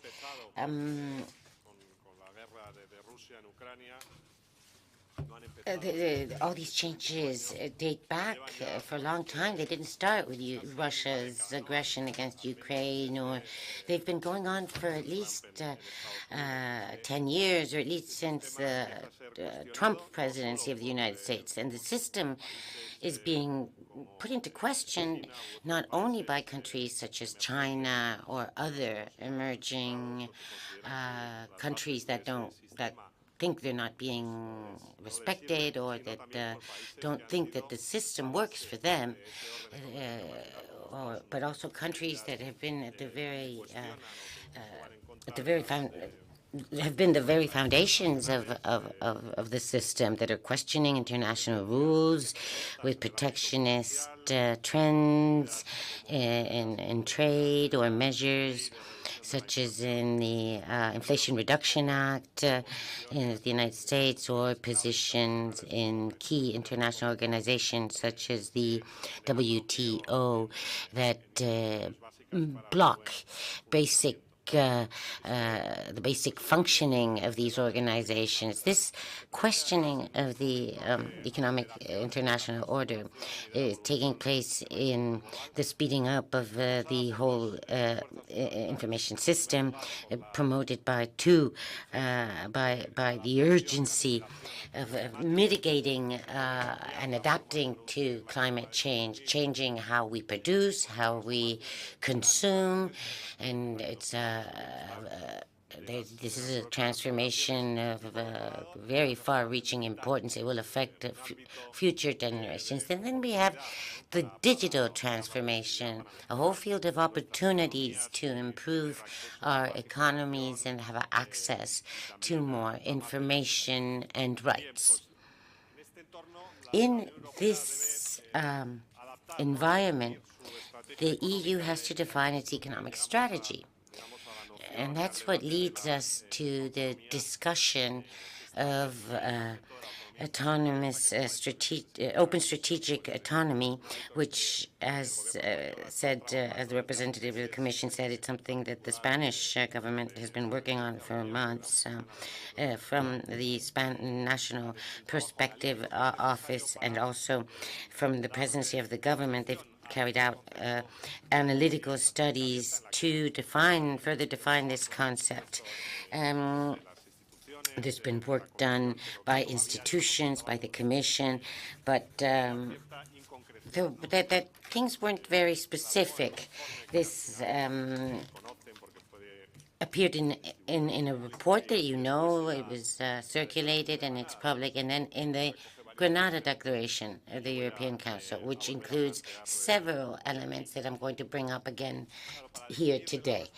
In order to define the EU's response, we first need to take stock very quickly of the trade, the open trade system, the multilateral system based on rules linked in previous years to financial crisis, globalization. Globalization has been losing speed. It's not that we're going back on our steps in a very marked way in the degree of integration or trade flows of goods, especially not in goods, not in services. Globalization is there. The world has not come apart in economic terms, fortunately, but there are several elements of concern.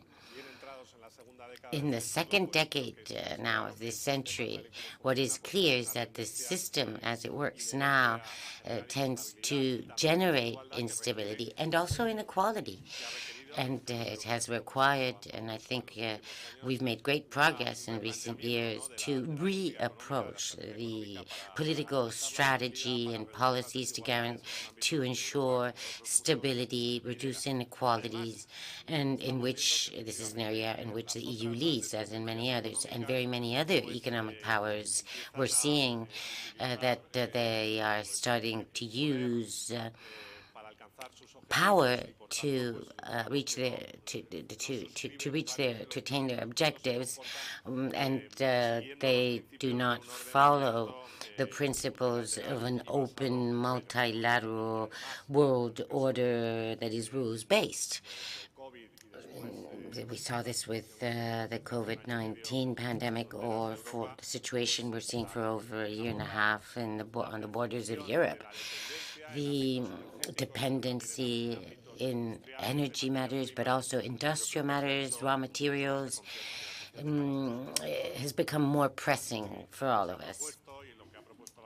What the Spanish presidency proposed, and I think this is clear in the Granada Declaration, is that Europe must lead this transformation. We cannot just try to lift barriers or go back in time.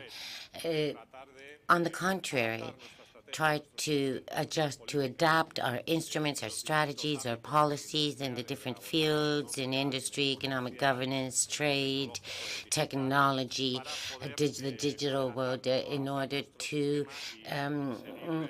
get ahead and adapt our system in order to offer our European citizens the best possible opportunities. And here is where the concept stems from: open strategic autonomy. We don't know where the world is headed, but there is a persistent factor in our surroundings, in people who work in the public arena. If there's something that prevails, it's uncertainty.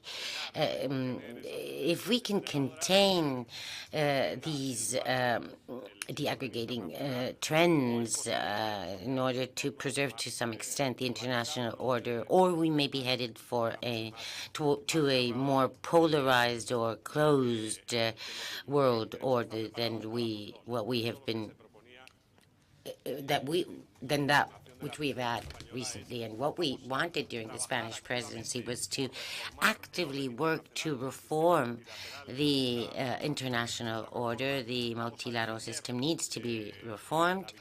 We need to defend this open rules-based international order, but let's also have the necessary instruments ready in the event that things don't go in the right direction. This pragmatism, it lies behind this idea of open strategic autonomy. And I'd like to specify the action lines for the OSA on which the EU has to work on, and as expressed in the Granada Declaration, it would be good for them to be included in the open strategic autonomy agenda in the coming years. First of all, it's essential to reinforce the production capacity and the independence of Europe in fields such as energy, technology, and digital, health, and food. We've done, I think, very useful work to identify the key technologies: lithium batteries, electroionizers, or sensors, drones, data servers, storage sites, chips, semiconductors, and also in the fields of the digital services. There are services and technologies that are going to determine the digital transformation and will have consequences for whoever manages to be first. Quantum computing, for instance, and also everything relative to artificial intelligence. And also, the Vice President of the Commission said raw materials and semi-processed goods. There we have dependencies of minerals, rare earths, fertilizers, enriched uranium, and or health care materials, advanced health care. We need to take all this into account and look at where the EU is already in a very sound position in energy, for instance, or in digital technology. There are shortfalls. That's where we need to focus industrial policy. And then we also have the defense component that has to do with investment control. As announced by the Commission, they will also be made applicable to investments abroad in order to have measures to defend our internal market. Other countries don't compete in the same situation as we do. So it's good for us to continue along the path of the regulation on foreign subsidies, also a system on foreign investment that are working and that are being reinforced, often nationally, but we mustn't forget them because they're important.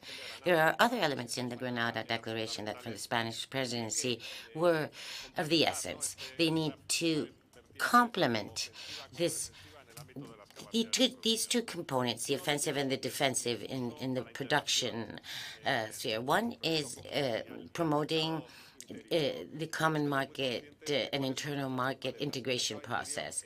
The internal market is one of our greatest strengths, and therefore any advance in integration underway. And during our presidency, we're working on dossiers of the Union of the Capital Markets, Banking Union. We've just managed to reach an agreement, a valuable agreement on the reform of the electricity market, because energy is one of the strategic elements of this of this transformation. We need to keep working on this because this is what will make us stronger.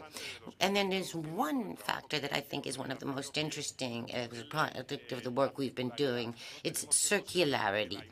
We need innovation and technology to be aimed at reducing our dependency. We need to be able to do things without using raw materials or elements that we cannot control or produce in Europe. And here, there are endless opportunities, recycling with green technologies, alternative use of raw materials. And one of our strengths is innovation and using technology to attain our objectives. And finally, we have internationalization. We shouldn't fall back on ourselves. We need to weave deeper and more strategic relationships with other areas in the world, those that offer the greatest opportunities. One, of course, that to Spain is very close and dear, Latin America and the Caribbean. A few weeks ago in Santiago de Compostela, the finance ministers of the EU met with the finance ministers of Latin America. And the debate was particularly enlightening regarding the effects of making that open strategic autonomy help us strengthen cooperation with areas such as Latin America that has many of the answers we're looking for. If we look with hindsight, if at the past years we have the disruptions, calamities, elements that have complicated our prosperity and stability. And the truth is that the EU has been up to the challenge.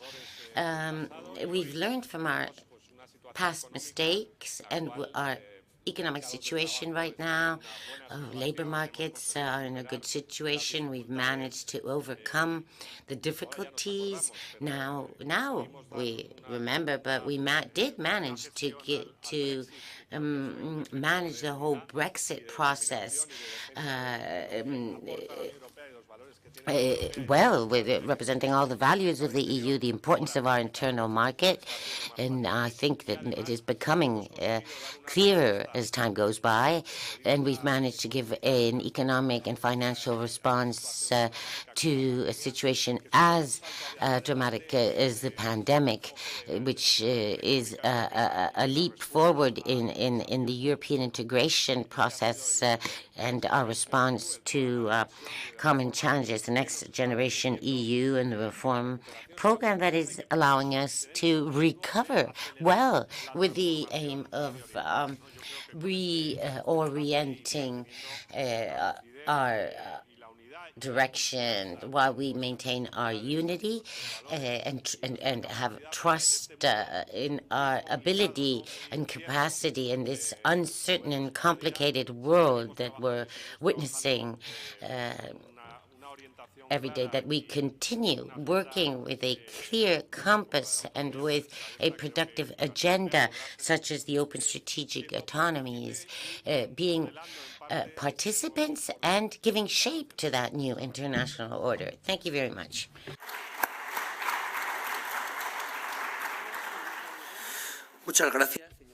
Thank you very much to Mr. Garcia. The next speaker will be the chair of Spain's National Commission on Markets and Competition, who is Mrs. Cani Fernandez.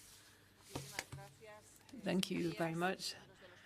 Ladies and gentlemen, members of national parliaments, members of the European Parliament, ladies and gentlemen, as I said, I'm so grateful to you for giving me this chance to speak here. I'm a regulator for competition in Spain, and thank you for giving me a chance to give you my views in this discussion on economic governance in the EU. The context, the backdrop, we've just heard about that. Let me summarize it. Over the last 80 decades, the international economic order has been based on coordinated rules within multilateral organizations that have contributed to guaranteeing the safety and security of members up until today. As a consequence of that, our economies have opened up to the outside world. Barriers to trade have come down, and international investment has been brought in, and that has led to high levels of welfare and well-being, particularly in Spain, but I would say that is the same for the whole of the European Union.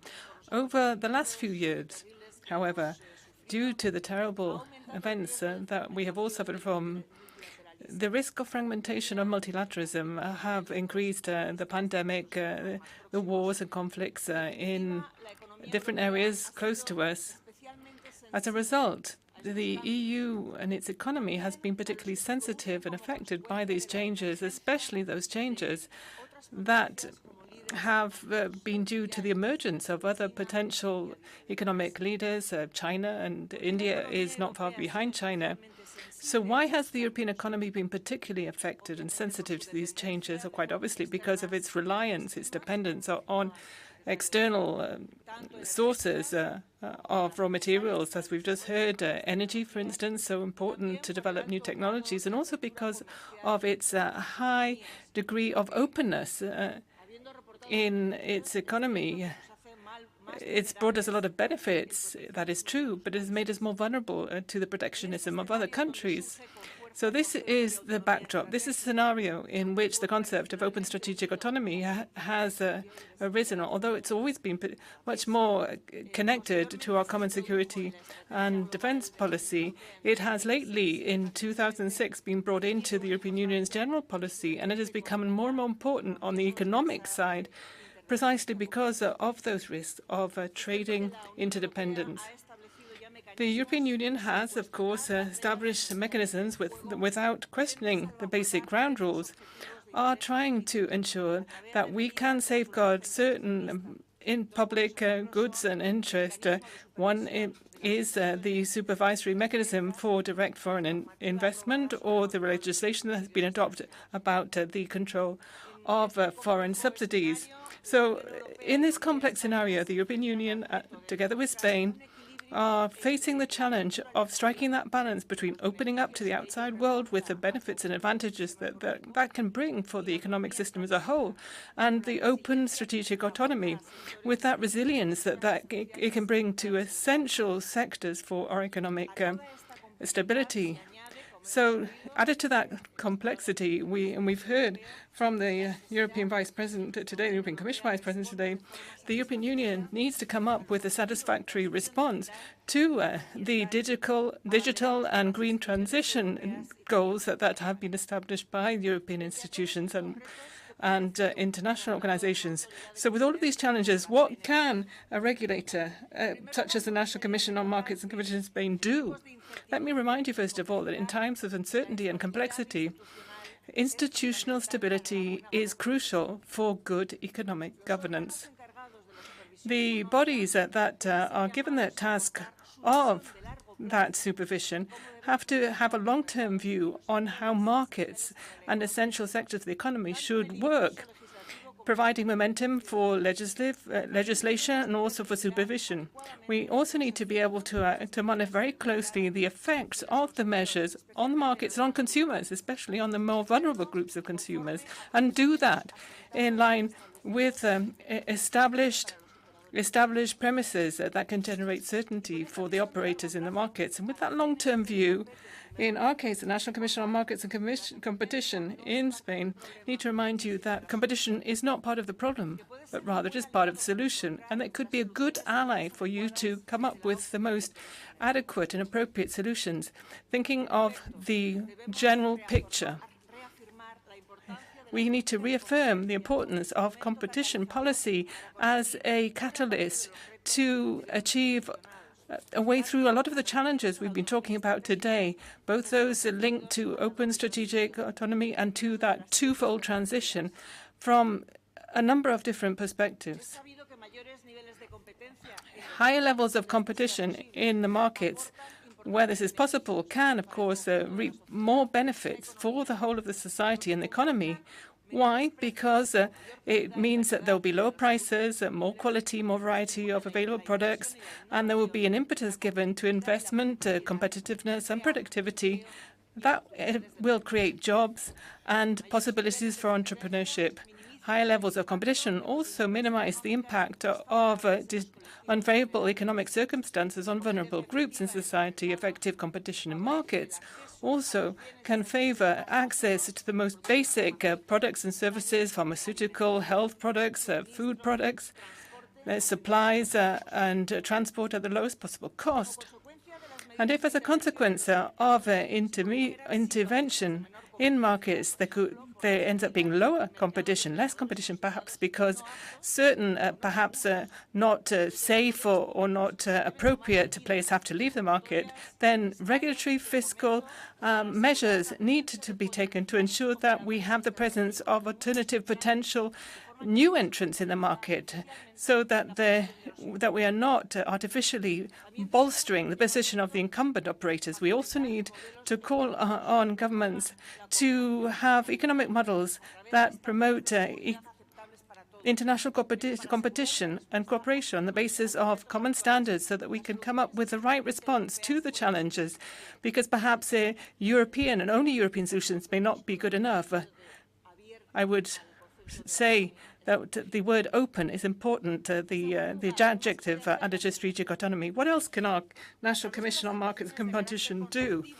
Through consultation, or through our consultation processes that we are asked to perform with our government, we should be able to provide that support to public authorities, so that all interventions in markets can respond adequately and strictly to the principles of good regulation and necessity, proportionality, and non-discrimination. They're some of the most obvious principles.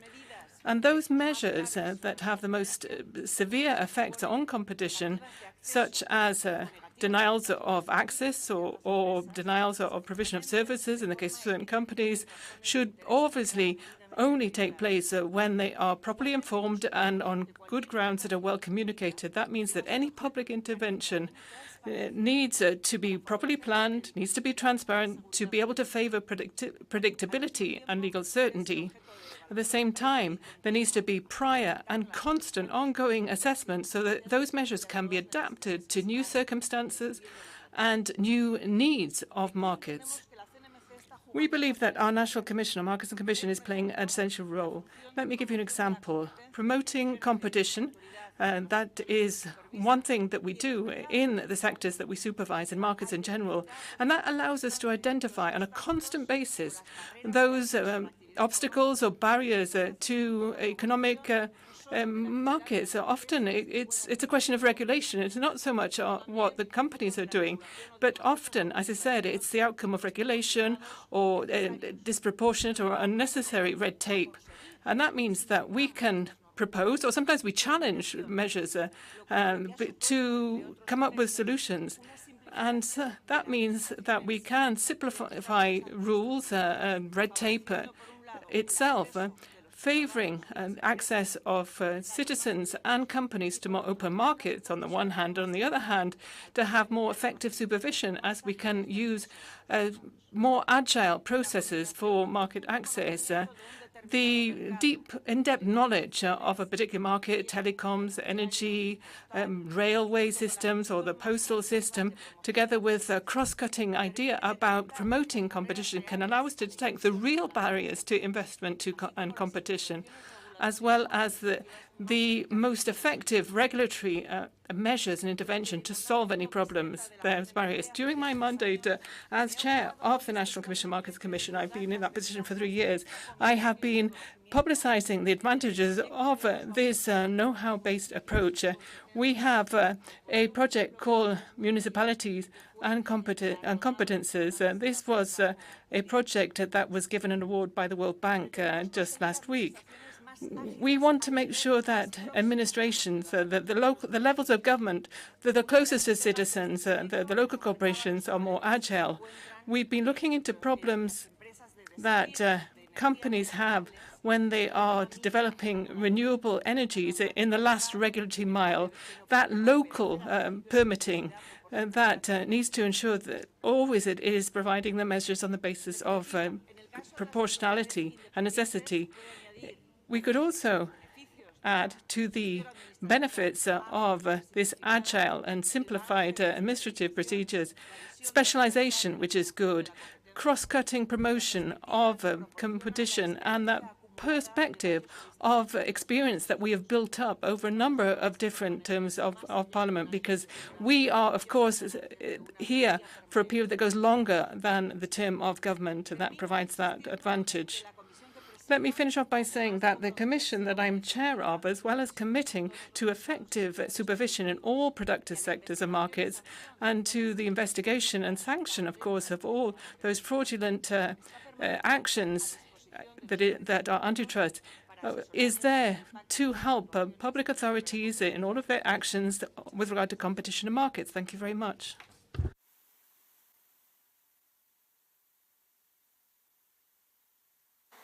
Thank you very much, Mrs. Fernandez. They were some very enriching presentations there from the three speakers, and I'm sure they will have given you food for debate there. We have 21 requests for the floor. Please, I would ask you to keep your comments concise, short, and brief. You have 2 minutes allotted for each speaker. Let me give the floor, first of all, to Mrs. Margarita Lapisa Carrion.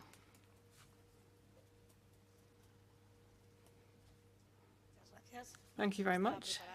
I was actually standing ready to be the first one. Dear colleagues, we are in a loop, aren't we? On the one hand, we want to promote open strategic autonomy and non-dependence on third countries and promote our European industrial fabric. On the other hand, however, we are telling European companies that they have a tremendous amount of red tape, often ineffective, as those that are based on climate ideology, that are increasing the production costs tremendously. Those conditions that are not asked with that openness that we're talking about, agreements with other countries, giving them the advantage that they can bring into our market products that have lower quality and cost less. This is unfair competition with products that we're producing in the European Union, and therefore our companies will stop being solvent and competitive. They will go bankrupt. They will go off to more legally certain environments. We will end up putting an end to our productivity and that sovereignty over our staple products, medicines, energy. We're also destroying wealth and opportunities for jobs that these companies were promoting for. We will become more and more dependent on third countries with regimes that are not in line with our democratic values and the European project. So we are jeopardizing not just our autonomy over resources, but also our culture. And as we're seeing over the last few days, our security too. How can we put an end to this spiral of lack of growth and this loop? We need to give sovereignty back to European citizens so they can decide on the development policies, on the primary services, on industry, so that some countries' interests don't limit others. We need to all correct their ideological values and make sure that we are all working together for implementation. We need to demand from those outside what we're demanding from those inside if we really believe in the health of the European Union, and be firm about our position with regard to third countries that are not consistent with our own values. Thank you. Muchas gracias. Thank you. I now give the floor to Mrs. Illes.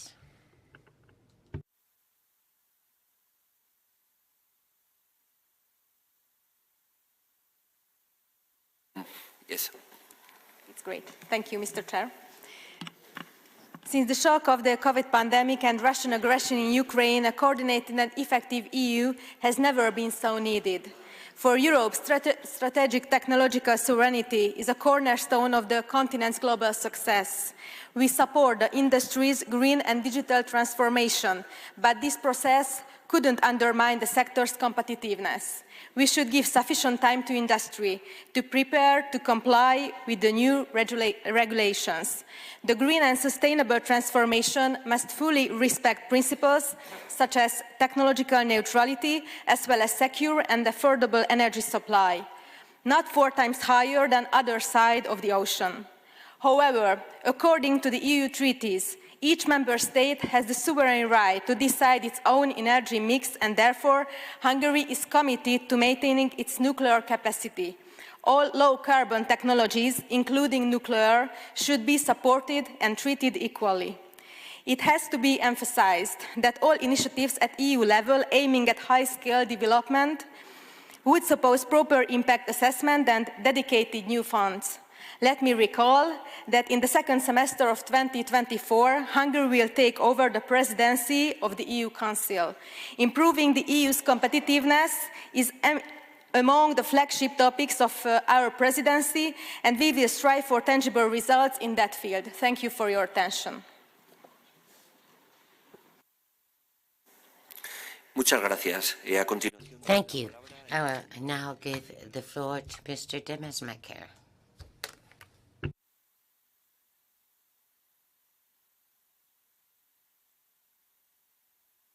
Yes, thank you for your hospitality, for the presentations, and a special welcome to the candidate countries. But I am missing my friends of Ukraine.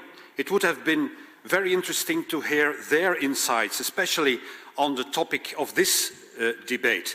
Anyway, I would use this opportunity to send them from here our message of our full support.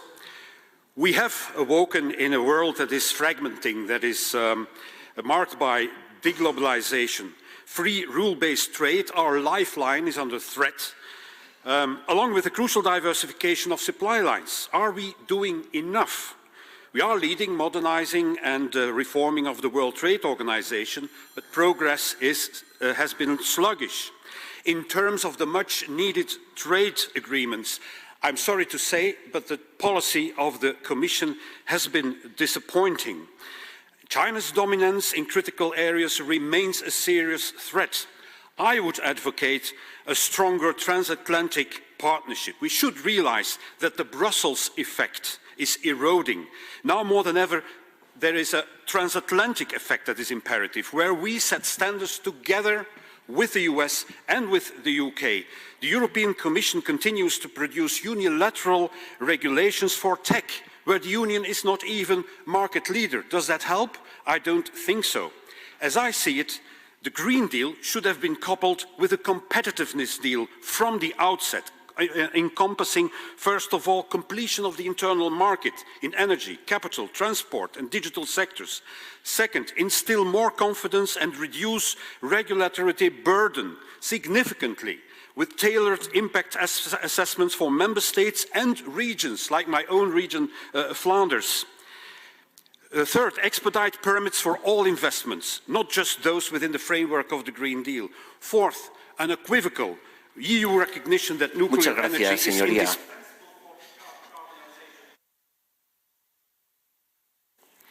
A continuación tiene la palabra. I now give the floor to Mr. Sánchez García.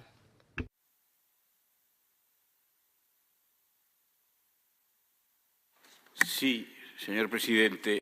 Yes, Chairman. With all due respect, today we have witnessed 2 speakers, the Vice President of the Commission, and the Secretary of State in government, either national or supranational institutions, and they can talk without saying anything. What happens with opening up this open strategic autonomy, that it includes everything, and you end up talking about nothing. It means nothing. It started as something, it had to do with defense. If we Europeans want to continue being dependent on American leadership or not, whether NATO is enough or not, whether we should act in the South Pacific or not. But we never ask ourselves those questions. Mysteriously, do we want a de Gaulle-like policy regarding our North American ally? The EU says nothing, the government says nothing, it's just EU, blah, blah, blah.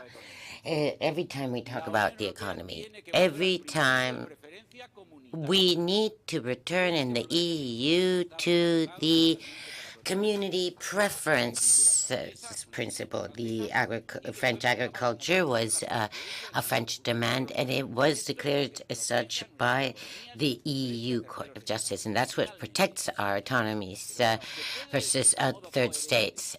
And now China.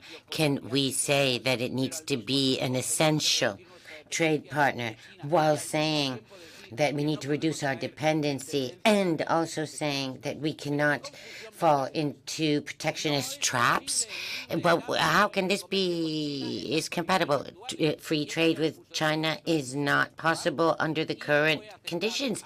It was made clear by the Trump administration, and with all the financial and the Biden administration is making it theirs as well. Enough. Now, Mr. Garcia Margallo has the floor. Thank you, Chairman. I'm going to continue along the lines of the person who has spoken right before me. I'm going to talk about autonomy in foreign affairs and security, which is what is the most pressing right now, because right now the United States are, so to speak, redeploying.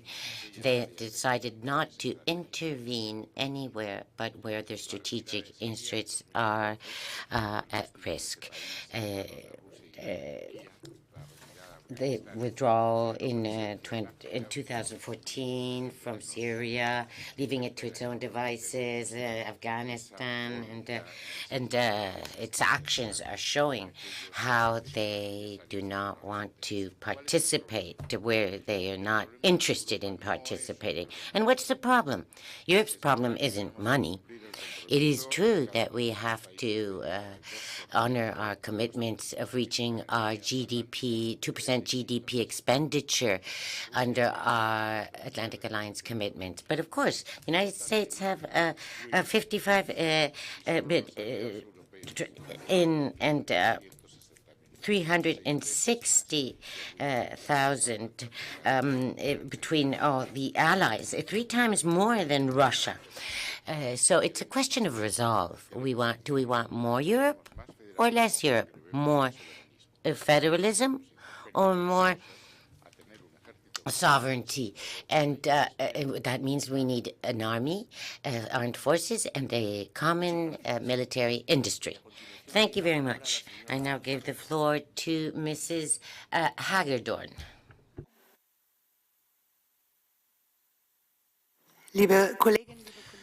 Dear colleagues, thank you for affording me the opportunity to take the floor again.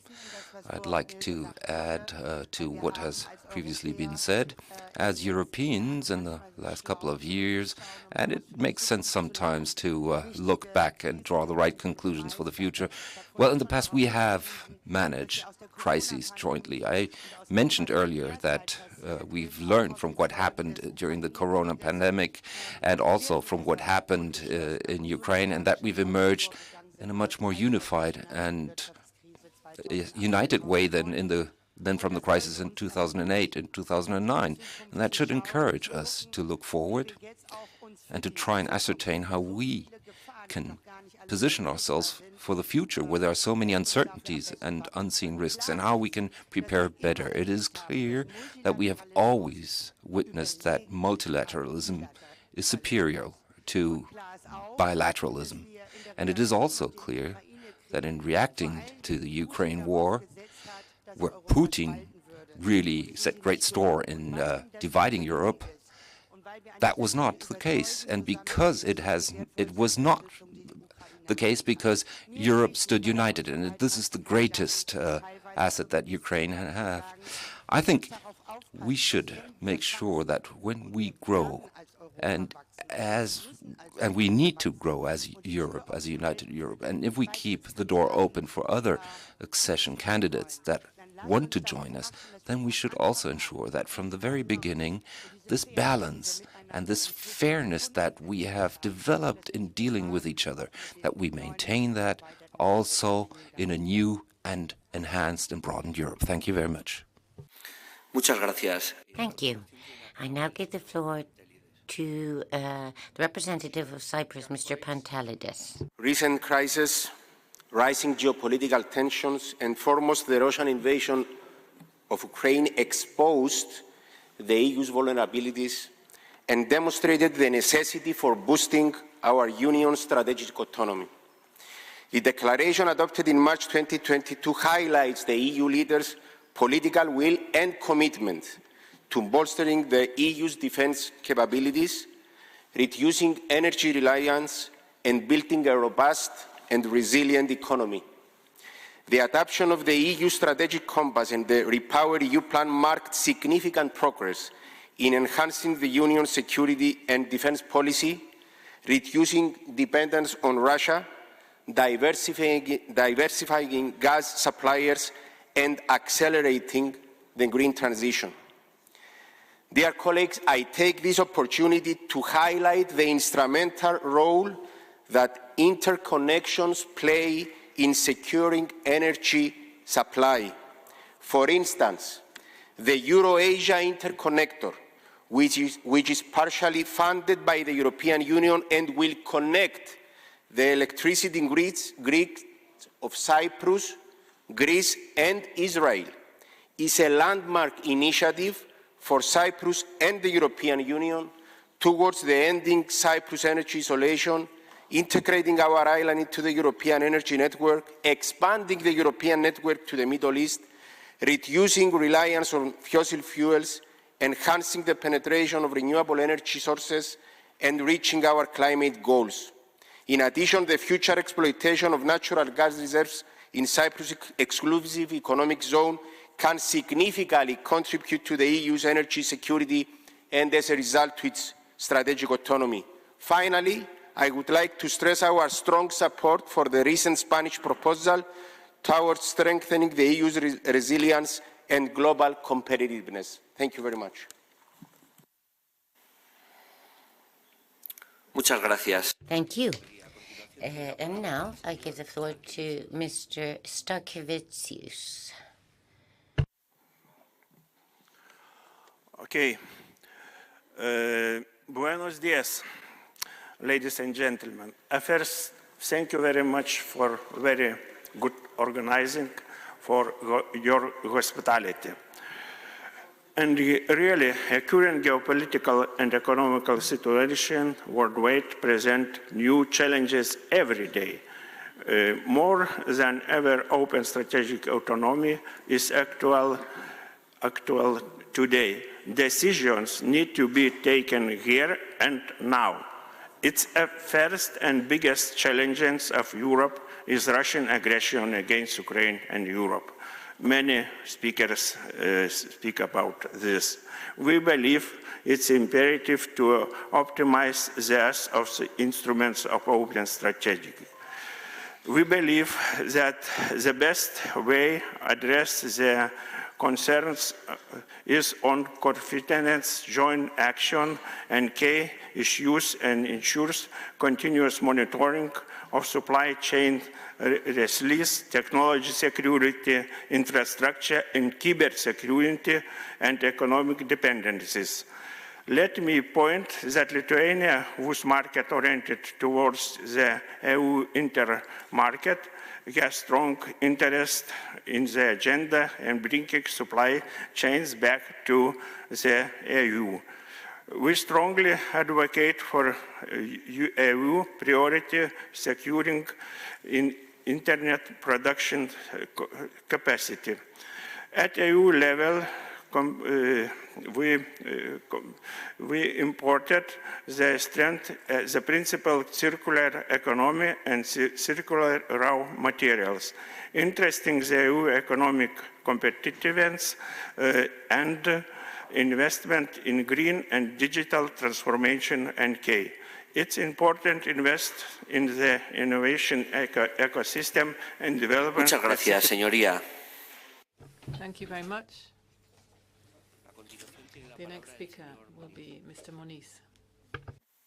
Thank you, Chair. Dear colleagues, I bring the interconnection of the electrical grids between Spain, Portugal and France. Unfortunately, we have not been able to strengthen, to implement these projects in order to increase our energetic autonomy and bringing to the reliable energy, the green challenge, a real opportunity. If we don't have a total interconnect grid, electrical grid, we won't be able to fulfill the main objectives of the challenge of the green production energy. Besides that, I also would like to emphasize that Portugal has archipelagos like Azores and Madeira, and other countries in the Union also have islands, and this is a much stronger challenge to guarantee that they are fulfill their needs in terms of the electrical power based on green production. This means that Europe must readdress the REPowerEU and other instruments, economical investment instruments, in order these islands can provide themselves storage, electrical storage batteries in order to optimize all the consumption and production of the electrical energy. We must be aware that an island is an isolated electrical grid which has no opportunity or even possibility to be interconnected with anybody else. In that purpose, we must be very cautious to do not leave the islands outside of our ambition, European ambition, of the green production and the green sustainability of our energy. Thank you. Muchas gracias. Thank you very much. The next speaker is Mr. Guzmão. No. Okay, thank you. In that case, it's Mr. Canavey. Thank you very much, Chair. To ministers, dear colleagues and parliamentarians, the delegation from the French Senate would like to thank Spain for having made this proposal, which is very ambitious, to have that open strategic autonomy, because I think the pandemic has certainly revealed the shortcomings of the situation in Europe and forced us to react and do something. The proposals that have been made today, particularly from the Spanish minister who has spoken today, are proposals to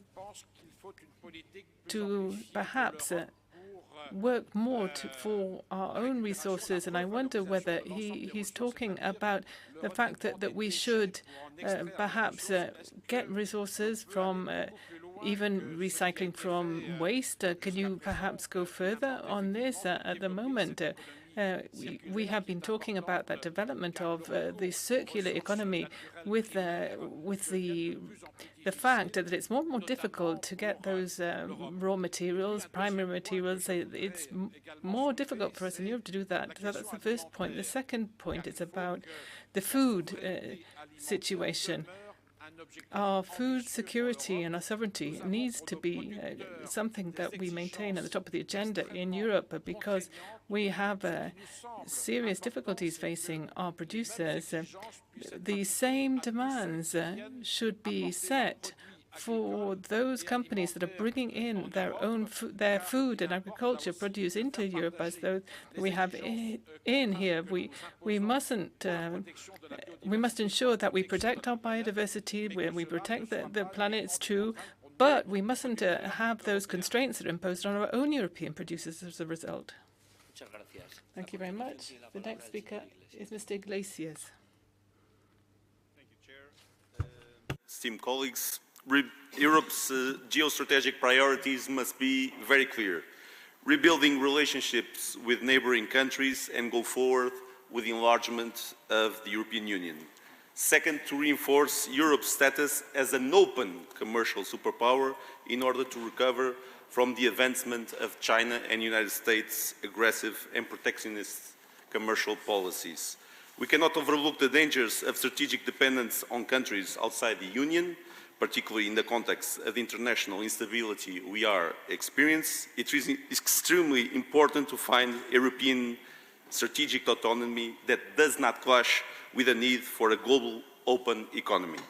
Multilateral relations are more important than ever in different geographies, and my country, Portugal, has an Atlantic calling with a special link to Africa and to the community of Portuguese-speaking countries. A new trade agreement with Mercosur must be a priority, with the President of the European Commission herself referred to as a unique window of opportunity for trade relations between the Union and the 4 South American countries, Argentina, Brazil, Paraguay, and Uruguay.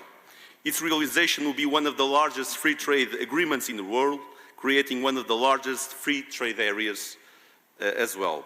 This will certainly contradict a trend we've seen in recent years, where we witness more nationalist and closed economic policies that contribute to trade imbalances in many countries. That is certainly not the desirable path that we foresee for the European Union. As Prime Minister Pedro Sanchez advised last September in the presentation of Resilient EU 2030, Europe continues to be the world's largest commercial player, the world's leading recipient of foreign direct investment, the region with the most highly qualified population, and we hope it will continue as such. Thank you. Muchas gracias. Thank you very much. Mrs. Podcheta, you have the floor. Thank you very much, Chair, and thank you to the 2 speakers this morning. It's been very interesting. It's true that perhaps up to now we have simply been talking about regulatory measures, haven't we, which are important, but the other important pillar to be able to achieve that open strategic autonomy is investment, both private and public investment. And for private investment, our companies have tremendous difficulties to access financing today, and often they have to go off to the United States to get that financing. And the Secretary of State for Spain this morning has been talking about the capital markets union, but it seems there is no political will for it in the European Parliament. For instance, I'm the shadow rapporteur there, and we are talking about that listing as to see if we can help these companies to have IPOs and be listed on the stock exchanges, which is also important for our open strategic autonomy, particularly for those startups, those unicorn companies. But the political will is missing, isn't it? We need more consolidation. We're highly fragmented. So my question to both speakers is, what can we do to put an end to the situation of the fragmentation of capital markets? And then I also wanted to ask you about public investment. We have the STEP proposal, and I believe there's just 10 billion euros that is slated there for funding for that. So, Secretary of State, how do you see that at the Council level? Because it seems there is not a lot of appetite to endow this measure STEP with the right funding. Thank you very much. The next speaker is Ms. Puisto. Dear colleagues, it is important to consider in which issues it's sensible to aim at strategic autonomy. Certain key technologies and critical materials are such. A functioning strategic autonomy also includes protecting critical infrastructure and its ownership. I think that a debate's Resilient EU 2030 document by the Spanish Presidency, done in close consultations with member states and various representatives, discusses various aspects of this theme fairly well. There are, however, two issues I want to raise on top of this. First, an important issue to talk about regarding the strategic autonomy is the EU-US cooperation. It is essential for the EU and the USA to agree on a certain level of division of labor to strengthen the Western autonomy or alliance together. Developing this kind of cooperation is even urgent. I agree there with my colleague from Belgium. Second, one needs to adapt rules not only for the inward foreign direct investment screening processes, but also a well-functioning set of rules for sensitive outward FDI. I believe this work is underway, though not easy. Thank you.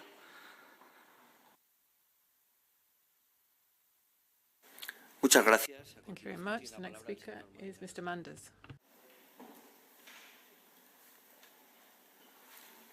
No se encuentra, pues pasamos. He's not here, so let's move on. Mr. Karuna Silia. Good afternoon, and thank you, Mr. Chair. It is imperative to pay special attention to foresight and strategic autonomy as key elements for adding resilience to the EU's long-term objectives of a more digital and social Europe.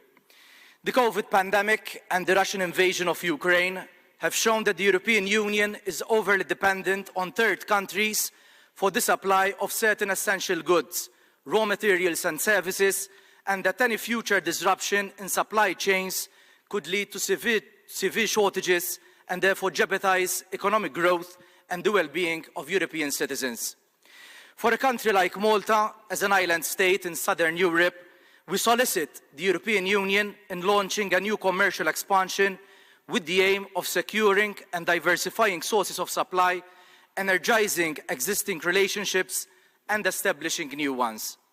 These agreements should be more horizontal and mutually beneficial in the interest of building lasting and resilient relationships with foreign partners. Furthermore, Mr. Chair, we stress on the need to strengthen and secure the European Union's internal production capacities.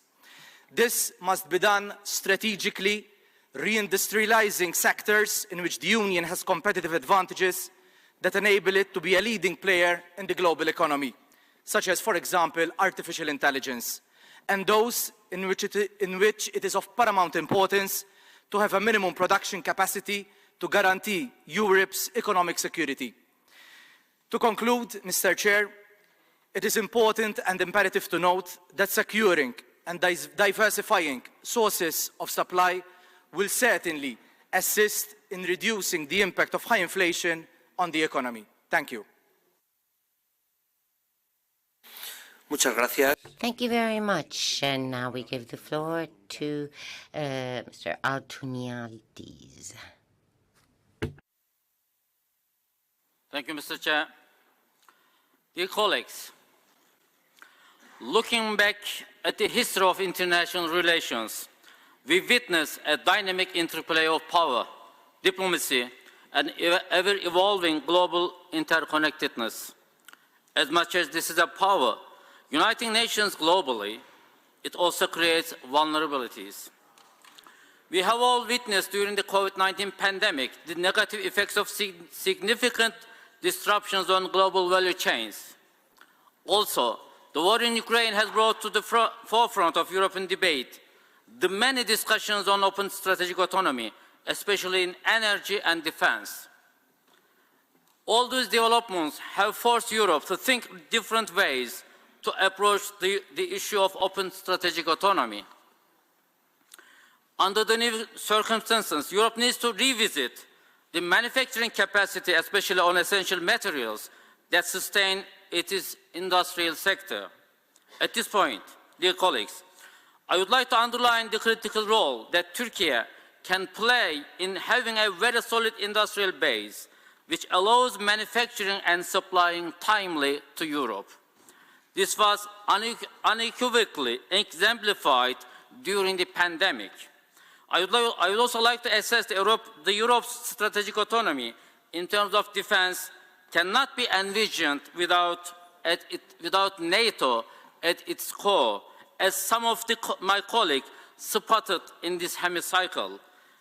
In this context, Turkey contributes immensely to the security of Europe within NATO and will continue to do so. We cannot also envision the future of Europe without energy security. Here again, Turkey plays a vital role in securing supply of energy to Europe by being at the crossroads of important energy corridors.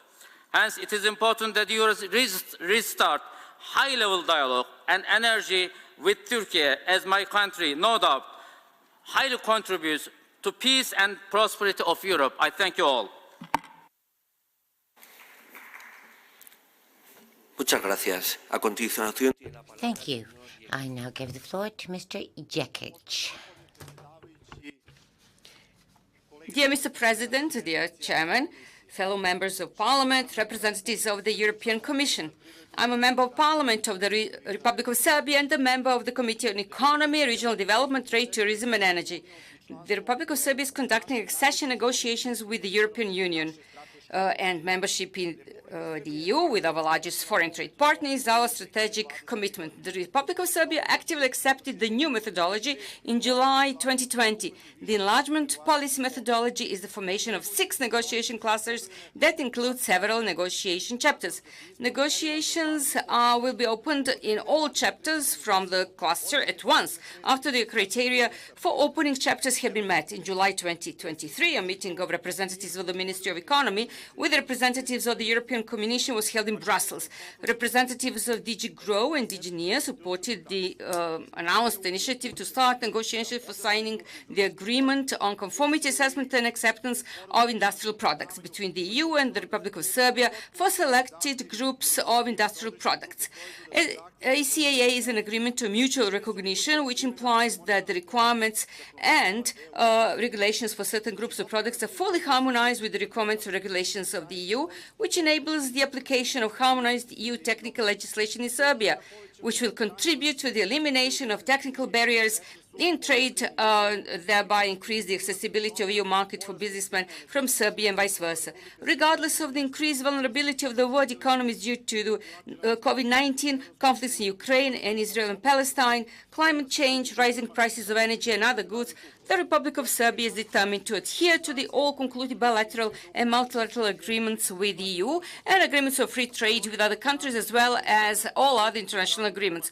Although it is not a member of the World Trade Organization, the Republic of Serbia is doing everything to remove trade barriers using all diplomatic means and arguments. This is not the case, especially with developed countries.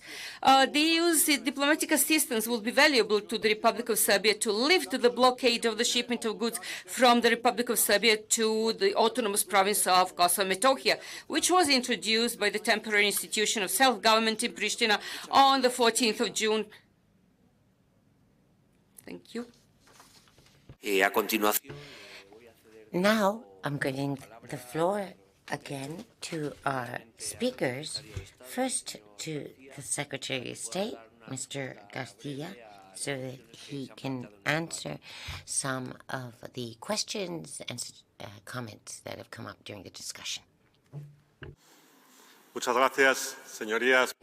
Thank you, everybody, fellow parliamentarians, for your comments and your questions, which enrich this debate that is so multi-dimensional, as proven by your words as well, elements connected to defense, to security, to energy, to industrial policy, to the environmental green policies. I'm going to try to answer with some general ideas that to what you all have mentioned, the president of the Spanish National Commission on Markets and Competition, Chair, talked about strategic autonomy, and she brought up an idea that I'm going to dwell on. You've talked about European preferences, preferential system, and turning to ourselves, falling back into ourselves in order to respond to the outer challenges. The European integration process has been going on for very many years. Spain has been in the European Union for 37 years when it joined the EEC. And that's essential. We need to preserve in such a complicated environment, we need to preserve our trust in economic openness as the basis for prosperity.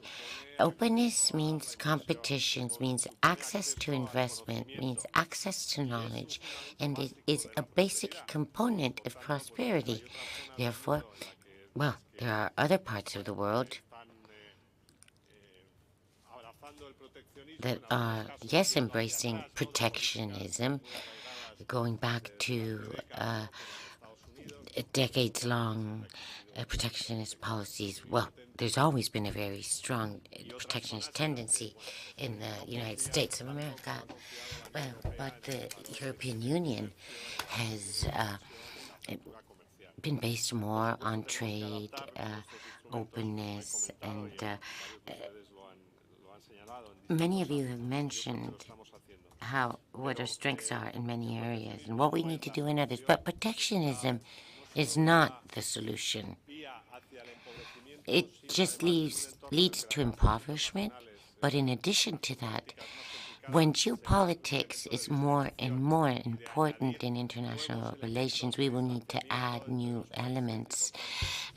We would need to add new elements to distance ourselves from other areas and countries. So our response in favor of openness, not only for our prosperity, but to improve our relations with other countries. I also here too think that Europe should lead by example, and the value of a world in which trade is open, investment is open, with regulation, with the defense instruments and safeguards, and some of them adapted. And some of you have talked about the demands on urban industry because of regulations and being subject to standards that others don't have to play by.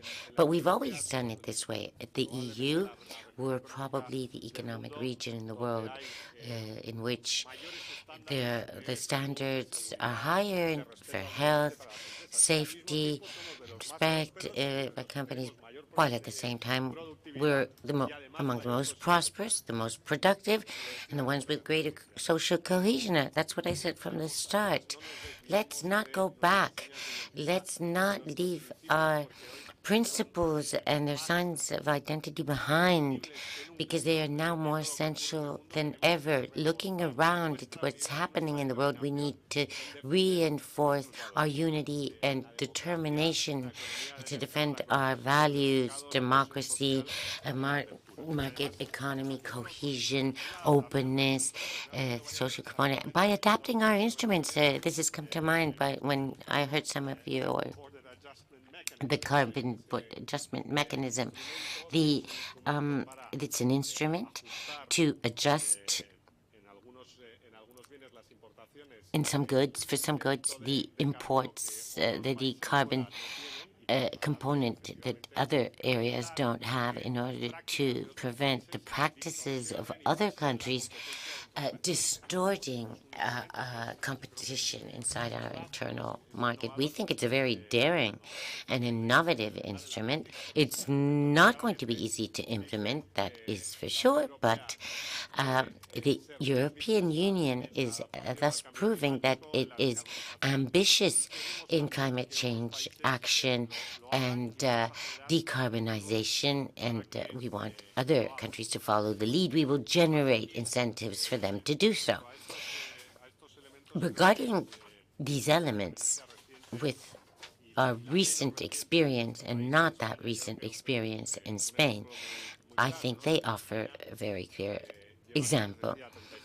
Spain has been in the European common market for 37 years. When we joined, many voices regretted what this was going to mean, joining the EU. I think this is interesting to hear for the candidate countries in terms of deindustrialization and losing competitiveness.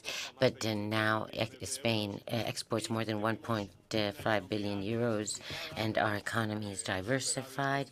We've got structural surplus in the foreign sector, and that responds to very many policies. But there's one essential ingredient without which we would have never been possible: the trade and investment openness. And we should never forget, and we should not become renegades of our own principles and teachings of such fruitful experience in integration and progress. Speaking about energy transition or transformation, clearly we need to bear in mind the costs for companies, and we need to be proportionate. This always comes up in the council, and we need to do it proportionally regarding costs and regulation. Yes, I'm finishing, but we have to do so resolutely, because we need to invest in that change for transformation. Those are the foundations for future prosperity. Do we need to advance more in common policies regarding waste? Yes, we do. We need to, and there are very advanced proposals under the European Green Deal. But at the end, regarding the step, a very important element, because with all these efforts in investment, we need more common element, and the Spanish Presidency defends that some European public goods need to be financed jointly. Next Generation is a very good example of that. And we are doing everything we can to make the best possible use of this. And there are, of course, elements of flexibility for the use of structural funds that we highly appreciate, and we're working to make progress in that and in the multi-annual financial framework. And with this, I leave it. My time is up. Muchas gracias. Thank you very much. Now, I'm going to refer to two questions specifically, because they perhaps fall more under the jurisdiction and the mandate of my commission that I chair. The first one goes back to two comments that were made asking for more determination with regard to the development of energy interconnections between European Union countries. I totally agree with you on that point. Spain is an energy island, but it's an island that every day, or many days, when we match supply and demand, we find that 80% of our energy is actually from renewable sources. Yesterday and the day before yesterday, you probably realized yourselves that it was very windy. There was a lot of wind here, which meant that energy prices on the Iberian Peninsula on our main line fell significantly to about 50 euros per megawatt hour instead of the 130 euros in neighboring countries. Now, if we'd had the right interconnects, it would have meant that at those points in the day when the energy cost was 0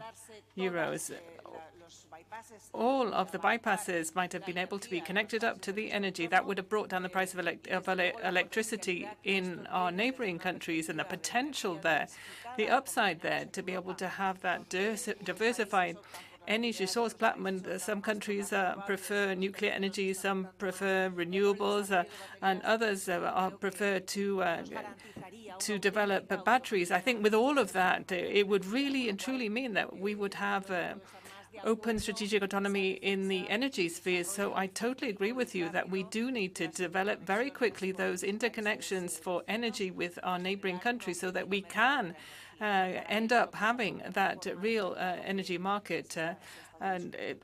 Of course, on the sidelines of everything else we're talking about. So infrastructures have to be built out as quickly as possible. The second point that I would like to mention is the point about why our companies, our startups, or our SMEs, and in this case, Spain, is a country full of SMEs. Not just Spain, though. I know there are a lot of EU countries that have many, many SMEs. So the question was, why aren't they competitive? Why aren't they growing? This National Commission on Markets and Competition in Spain has recently launched a piece of research, a study, to be able to identify the barriers, the stumbling blocks to the growth of SMEs. There are different areas for barriers. Some of those are regulatory, of course, and we're seeing how we can make life easier for SMEs, small and medium-sized enterprises, which forms the bulk of our productive fabric here. How can we help them to get access to public procurement processes that is so important in countries like ours? It can even account for 10% of our GDP, plus the traction that it can build up there, particularly when we're thinking about the European Union funds that are coming into the country. So how can we achieve that? How can we make our SMEs more resilient? Because, of course, as you grow with size, you become more resilient. We've seen that in previous crises. And what are the obstacles that we can remove so they can grow? And those markets that traditionally have been full of bureaucracy and red tape, what can we do there? So we are fully committed to those measures, that line of action. Thank you very much. Mrs. Fernandez, Mr. Garcia, thank you to all of you, ladies and gentlemen, parliamentarians, this morning for your very active participation in the discussions today, as well as your participation in the other sessions today and yesterday. And that brings this full session to an end, and we can move on to the closing session. Thank you.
Sí.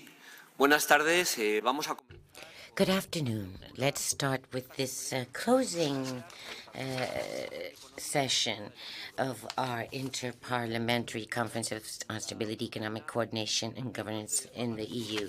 Your Speaker of the Congress of Deputies, Francina, ladies and gentlemen, fellow parliamentarians, in a forum such as this one, recalling how important parliamentarian diplomacy is in bringing countries together is a fact that we all agree on, and how we also agree on how valuable it is.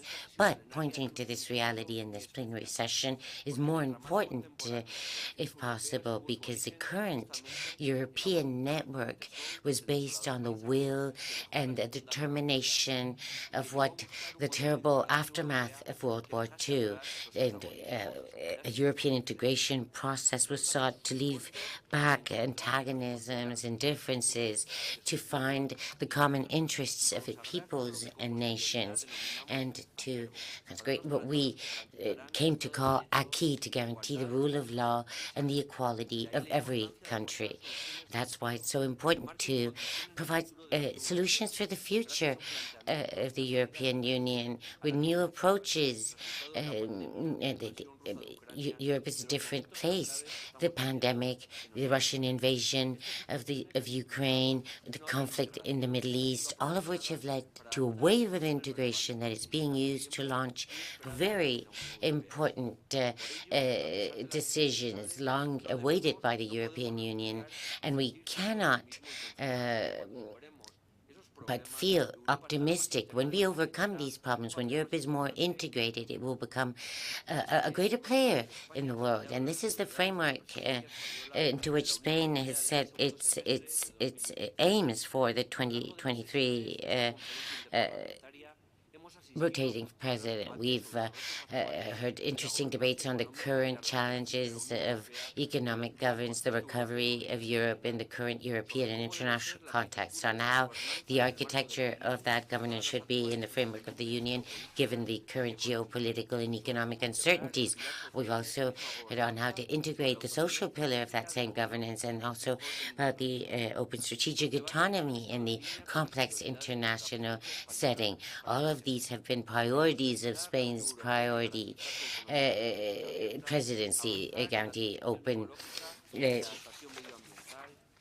strategic autonomy, the social pillar, with greater economic and social justice, and strengthening Europe in a context that is marked by uncertainty and growing geopolitical tensions.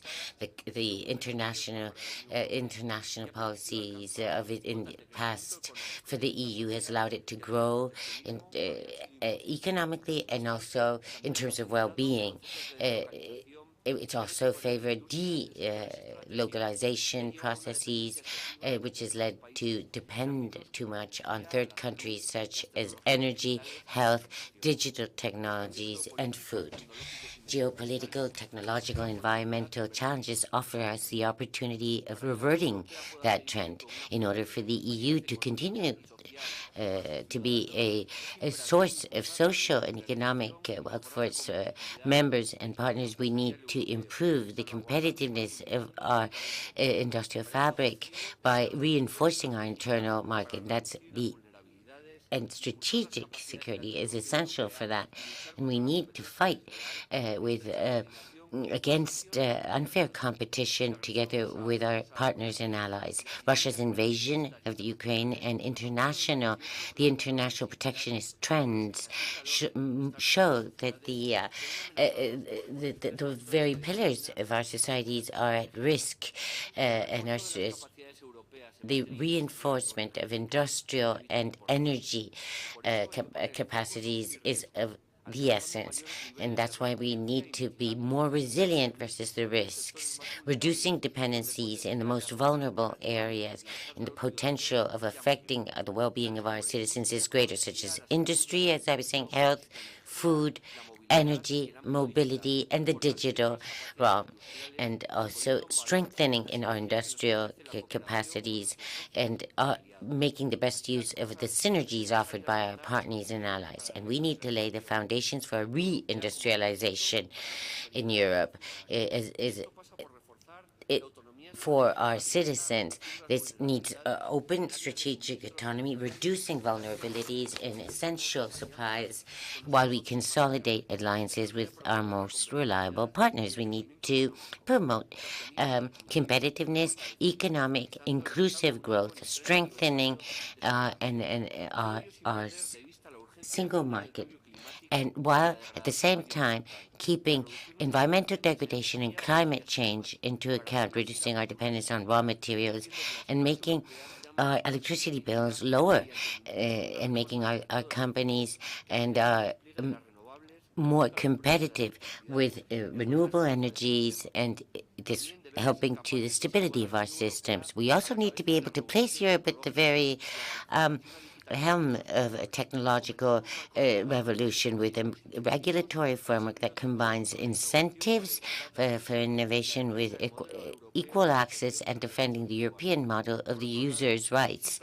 It is also imperative, and it has been thus stated during this conference, a European fiscal and financial and economic governance framework adjusted to the new economy and digital environment. We need to adapt the fiscal rules of the national countries together with the multi-annual financial framework for 2021-2027, which is a debate linked to financial aid to the Ukraine and other elements that are key to the future of the Union. We also need to approve the budget for 2024 and have more instruments for our Union to have more financial clout. That is what was stated in Granada, how we needed to be better prepared versus crises, climate change, and to get ahead of any challenge that may come and use the opportunities offered by this green transition and our economic model without leaving anyone behind. The market should be more consolidated, led by innovation, while preserving its social component. And the aim should be an agenda by consensus for a stronger union that is more competitive and resilient in the coming years, socially fair and environmentally respectful and sustainable. And that's what we need to focus on in our debate, reforming Europe's governance to reach more realistic and fair fiscal rules.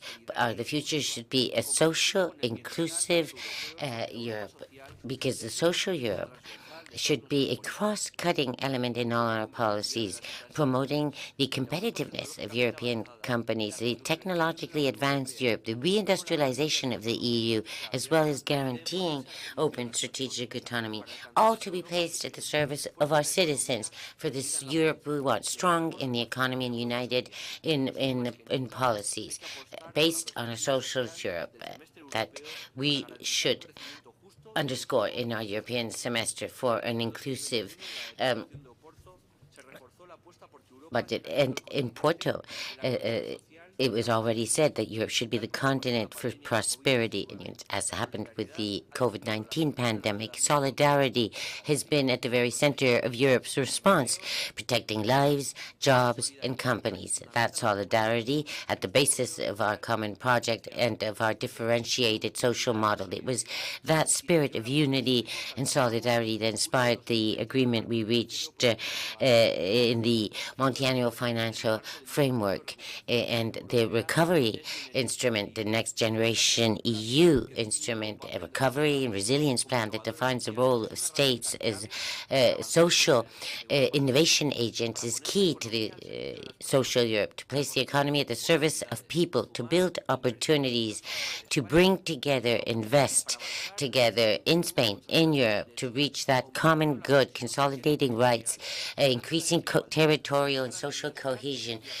fostering equality, leaving no one behind, neither people or territories. And this more cohesive Europe will reinforce resilience and the role of Europe in the world. Consolidating European pillar of social rights means achieving more social and economic justice to create a fairer job market and to support the most vulnerable.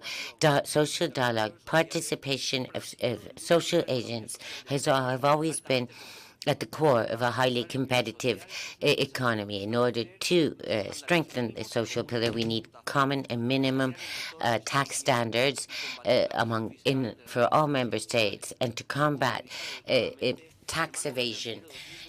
We also need to look at the 21-27 framework so that the fiscal rules are changed to do away with austerity, giving rise to more transparency, sustainability of public finance with quality of public service, social protection, and the green and digital transitions, with the aim of full employment, social well-being, and protection in Europe. We have to look towards social and economic conversions on the rise, and in the framework of coordination of policies in the context of the European semester. The national and European policies are based on improving people's lives, so we cannot lose sight of the national consequences of European policies, as well as the social return of collective investments, as a recovery plan, which was always target the public good. And there must be the consolidation of the European pillar of public services, because we need to build a strong, dynamic, competitive, and united Europe with the original project of Europe of guaranteeing the prosperity and the well-being guided by our principles of democracy,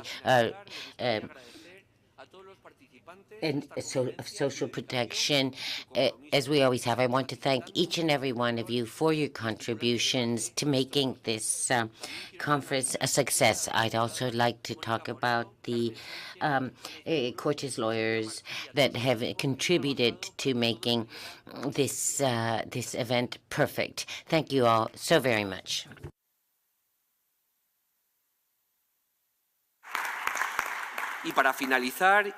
And before we end and we bring our conference to a close, I would like to give the floor to the Speaker of the Congress of Deputies, Francina Armengol. Thank you very much, Javier, Madam Gonzalez Moreno, and representatives of the Commission, heads of delegation, and all other members of the National Parliament delegations. Ladies and gentlemen, friends, it's an honor for me to be able to close this meeting here in the Spanish Senate after 2 intense days of work in which you have discussed highly relevant issues for the Spain's presidency of the European Union Council during your 4 sessions. First of all, the challenges of the economic governance of the EU, which require regulatory reform that needs to be simpler, more transparent, with more participation from member states and from national parliaments.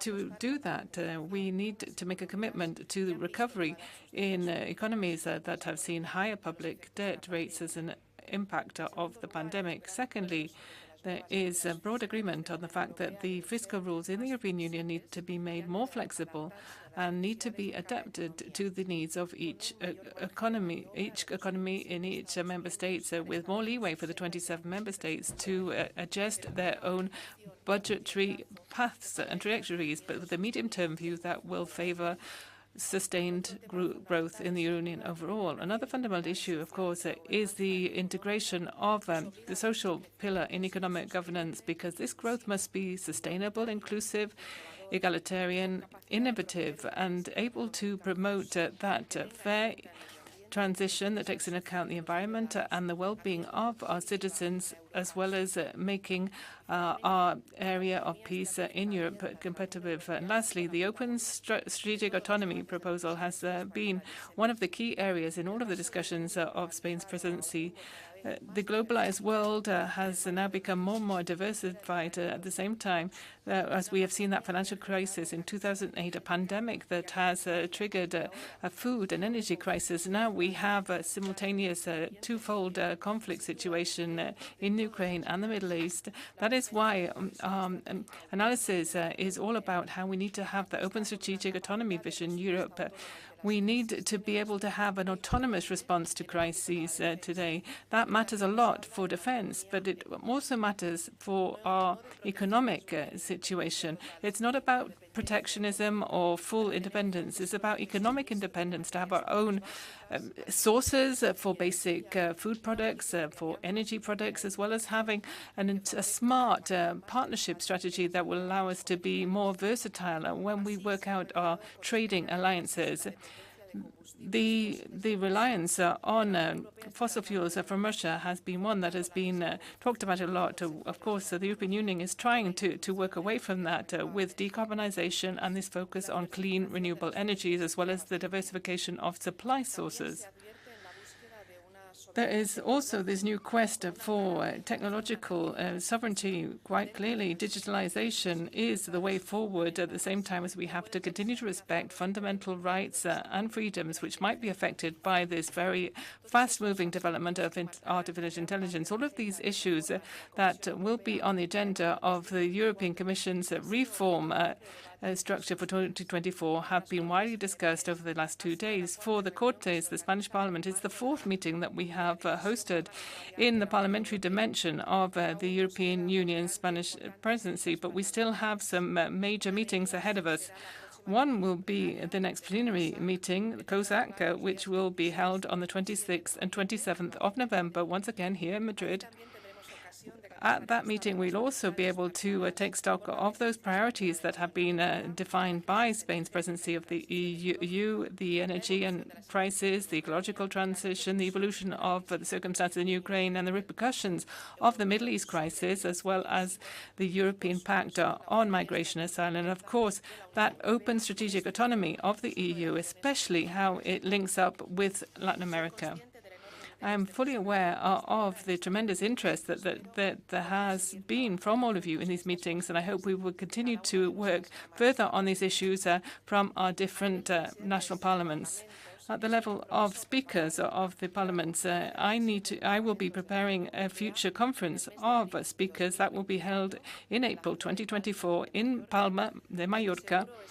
And I'm sure that many of the conclusions that will be drawn in today's meeting will be able to be taken further as we look at the common challenges we're facing in Europe today, especially in how we as national parliaments can make our contribution to resolving the outstanding challenges. We will continue to debate this concept of open strategic autonomy. We will assess the status of the reforms that have been proposed in the framework of economic governance of the European Union and the enforcement of fiscal rules by the member states and the economic impact of that fair, green, just transition. We will also be evaluating the impact of public debt rates and higher defense spending in the context of war in the world, and we will be opening up the debate on how the expenditure on reconstruction costs in Ukraine and the outcome of the pandemic.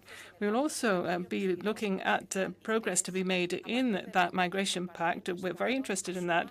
The Spanish Parliament will, of course, be taking on the presidency of the Union for the Mediterranean, which will be throughout 2024.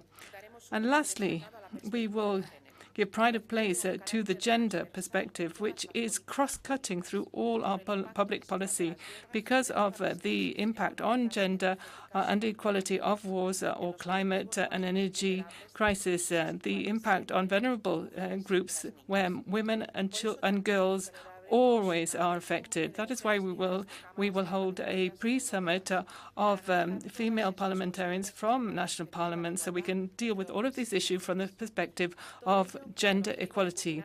The objective is to cover all of the open dossiers here in the Spanish presidency, which is coming to an end. The Spanish presidency will be the very last full presidency of this European Parliament, and the summit of that will be held next April. Speakers will be just on the eve of the elections for the European Parliament in May 2024. That is why we are very grateful all of the input that's been made over these 2 days that will help us to put together that joint statement by way of conclusion for our semester of the presidency to be put forward to our governments before the start of the election process in Europe.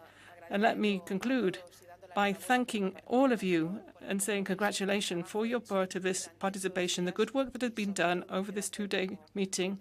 And as Mr. Thendon said, let me also say thank you to everybody here backstage who has made this wonderful conference so possible, especially Monica Moreno, Carmen Sanchez, Ainana Uburo, Silvia Martia, and all of their teams. Your work, the work that was done was tremendous, and you have made this event exceptional. Thank you so much to all of you.